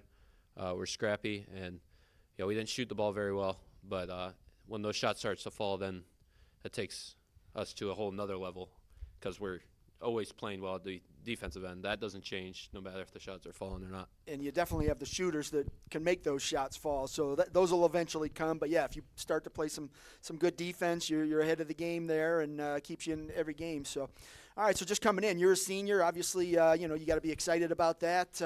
But at the same time, your high school career is coming to a close. So how are you dealing with that? Just knowing how excited you are, but, the end is coming quickly. Yeah, I'm excited. I'm very excited for the season, but I know it's going to go by in the blink of an eye. I can't believe we already played our first game. It feels like we just started practices last week, but we're already in the game, so it's going to go by very quick. I mean, the whole 4 years is going by quick. They say time flies when you're having fun, and it's been a lot of fun. And I'm really excited for this year, but it always creeps in mind how sad it is that it is coming to an end. Oh yeah, wait till you get to be Coach Jakacki's age. When you get that old, boy, time just goes so quickly. Yeah, for sure. But all right, so yeah, this year, what position are you? We're kind of positionless. We not very big, so we don't necessarily. I mean, I guess I would be considered the 4, but I can play pretty much 2, 3. So you're just a bunch of versatile guys that have to play bigger than they really are. So. Yeah. All right. So what is your role? What's coach looking for you to do? I'm a shooter. That's my main game. But I've worked really hard on becoming more than a shooter in the off season. So I've worked hard at improving my quickness, mid-range game, getting to the rack, and I'm starting to do that a little bit more. And I've improved a lot on the defensive end from my first couple of years playing. So I take pride in trying to draw more charges, get our team more offensive possessions on the defensive end.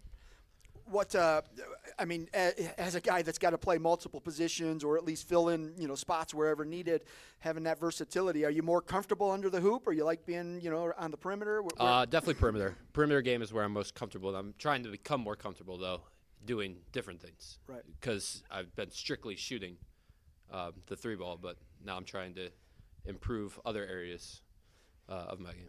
So with that lack of size that you have down low, I mean, obviously you got to make some adjustments to the game plan to account for that. I don't want you to give away any secrets or anything like that, but a lot of that's just going to come from effort, right? Just guys playing bigger than their shoes. And for sure. So who are some of the guys that have to fill in that role? I mean, you're one of them, but who else gets to step in and pull down some boards and some of the putbacks? Well, we have James Durham is starting right now. He's technically our 5, and he's big. He's athletic.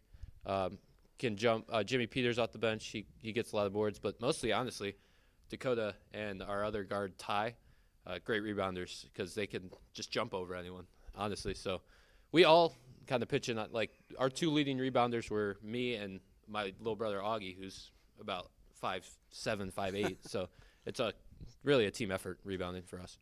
And so you said defense kind of led you to that win the other night over St. John. The shooting will come. Offense typically, just like any other sport, the offensive side of it tends to take a little bit longer. But Comes and goes, with the effort on defense, you can make up for any shortcomings. Yeah. But how important is that offense? I mean, you've got to get it to go eventually. Oh, it'll definitely be important because we won't. I mean, the team we played wasn't. We'll see better teams down the road. Right. So the offense will have to come, but we take pride in making sure our defensive effort is always at the top. So it starts on the defensive end, and then maybe we get easy looks and just seeing the ball go through the basket. Then we get going on the offensive end. But certainly it's going to be important coming down the stretch. We got a couple tough games coming up this week. So, yeah, it'll be – the shots will need to fall. You'll find out a little bit more about your team. But, all right, so then just on the defensive side, I mean, obviously it's going to take effort. And, it's not necessarily how big you are, how skilled you are, but effort and being in the right place, moving your feet and doing those things. Are you seeing a lot out of that out of the guys? I mean, is everybody stepping up and doing what they're supposed to do? Yeah, we've improved a lot from the start of the year, and certain guys have improved a lot. Just positioning, quickness, defending the ball, moving our feet, all that stuff that you said, it's improved a lot, and we are continuing to improve at it every day. I mean, that's what most of our practices consist of is defensive effort and all that. So yeah. When you look at it, that you play in the Valley Division, so there aren't too many guys that are going to, have a huge size advantage of you. I know Kirtland has, I think Jack Green's like 6'3", 6'4", somewhere around there. Probably. But most of the guys are 6'1", 6'2" in there, so you're not going to see too many of those mismatches. Which is why we went to more of the positionless style without the bigger guys, is because we know that that's not going to be our main concern. Yep. And then, obviously rebounding is such a huge part of the game, and when you have a bigger dude, it makes it a little easier. Yeah. But what are you guys doing to make sure you're in those positions to help pull down some boards and get some extra shots? Yeah, just about boxing out, honestly. And then we got 4 guys crashing on the offensive end and 1 guy staying back. So we had a lot of second chance opportunities in our game Friday. But, being in the right position, boxing out is big. And we did a really good job of that Friday, actually. Really good job rebounding. So, as a senior, what are your goals, individually and as a team? As a team, I really think we have a chance to win the conference. If all the pieces align and we really play up to our potential, I really do think we have a good shot to win the conference. And individually, just improvement on last year. That's the goal every year. I improved from 9 points a game to 13 last year, and hopefully a couple more this year. And just working hard, playing hard on the defensive end. Those are improvement from last year is my goal. All right, last one for you. Just give me a breakout player, somebody on the team that maybe didn't get a lot of varsity time last year, might be a freshman, but someone that's going to be a breakout player this year. Breakout guy. I'll go Steve Lincoln. Steve has had a very good offseason. We worked together, us 3, a lot. He's really improved his shot. Can come in, knock down shots off the bench. Look for him to have a big year. All right, thanks, Charlie. All right, Dakota, on to you. For the folks at home, just go ahead and introduce yourself again, name, grade, and position. I am Dakota Johnson. I am a junior and point guard, shooting guard. All right, so coming in, Dakota, I mean, everybody knows who you are. You're one of the top shooters in the conference. I think you might be the top returning scorer, conference-wide. So you've had a lot of success. What do you do for an encore here coming into junior year? How do you kind of improve upon the past 2 seasons? Really just on the defensive end. Hold it up a little higher. There you go. On the defensive end, obviously scoring is a big thing, but that's not what I'm mainly focused on. Need to get the ball to my teammates. Our new freshman, Brody. He can score the ball. So, I mean, really just moving the ball around and playing the best defense that I can. How important is it that Crestwood develop a complementary shooter? Somebody, I mean, obviously Charlie averaged, double digits last year too, so you've got somebody already, but you've got a target on your back. They're going to try and shut you down, and you're going to need somebody to kind of help you score when you've got to dish the ball off. Who do you see taking that role? I see Ty, Fannin, and Brody. I mean, Ty can handle the ball. He can get to the rack whenever he wants. Brody can shoot the ball pretty well. And, I mean, even Charlie, I mean, getting the ball into Ty's hands, getting him to the rack, dishing it out to Charlie, we have scorers all over the place. So, I mean, it's really taking a lot of pressure off of me, even Charlie, us not having to worry about doing everything. So what you're saying is it might be a detrimental move for teams to put 2 and 3 guys on you because you have teammates that can hurt them. I mean, yeah. All right. And talk about the importance of the defense. As Charlie mentioned, just that kind of led to the win the other night. Offense maybe lagged behind a little bit, but how important is it for that defense just to come out and play that way every night? I mean, starting on the defensive end, if we're playing good on the defensive end, the energy's up. We're wanting to get down the court and score. And if you're playing well on the defensive end, then more than likely they're going to get tired. You're going to be all hyped up, just got a steal or whatever. And the offensive end is eventually going to open up, and lots of scoring opportunities are going to happen. And, yeah, I mean, defensive energy is huge. I was a wrestler in high school, so I don't know a whole lot about basketball, and I certainly can't shoot the ball well. But I've seen you play, and you start hitting 3-pointers, and then it just comes naturally.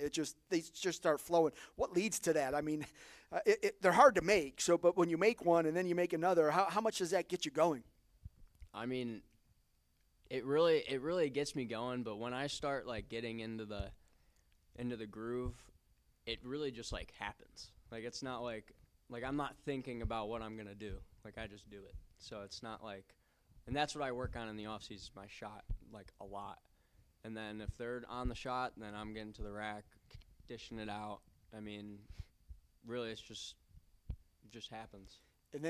And when it does happen, your teammates, and not just necessarily you, but whether Charlie's getting hot, whoever the hot hand is, your teammates tend to recognize it, right? And they start feeding you the ball more. Right. I mean, is that planned, or is that just something that happens in the flow of the game? I think it's just basketball instinct, just get it to the hot hand, let him do his thing, and then, yeah. What's going to be the key for Crestwood to win the conference? Just play our defense. Because offensively, like I said, we have just so much depth. Like he said, Steve coming off the bench, he's going to be a great shooter for us. We can really shoot the 3-ball. Best 3-point shooting team in the conference for sure. And I just think if we are playing our best defense, it's really not going to be a problem to score.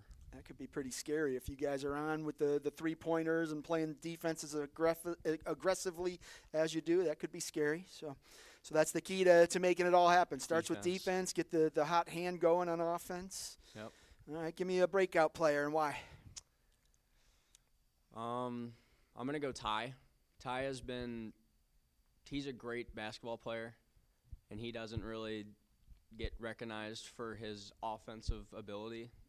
He's, the defensive guy. But realistically, he can handle the ball. One of our best ball handlers. He can get to the rack whenever he wants, and he even has a shot on him. He doesn't have much confidence in himself to shoot it, but we all know that he can shoot the ball. And I think he's going to do really well this year. Outstanding. All right, gentlemen. Well, I appreciate you coming out for Media Day and closing things down here for us, and best of luck to you this season. Thank you. All right, folks, that was the Crestwood Red Devils boys basketball team out here at CVC Winter Sports Media Day, and that is going to wrap things up for us from Cardinal High School. Once again, I want to give a shout out to our sponsor, our presenting sponsor of CVC TV, which is Ohio Center for Oral, Facial, and Implant Surgery. Big shout out to Cardinal Athletic Director Jimmy Soltis for hosting today, and to all the teams, coaches, and players that came out and attended, and best of luck to everybody. And finally, thank you for tuning in, and we'll see you in a couple of weeks as we start to open up our CVC Insider and highlight some of our top athletes and teams from within the conference. I'm Steve Hare for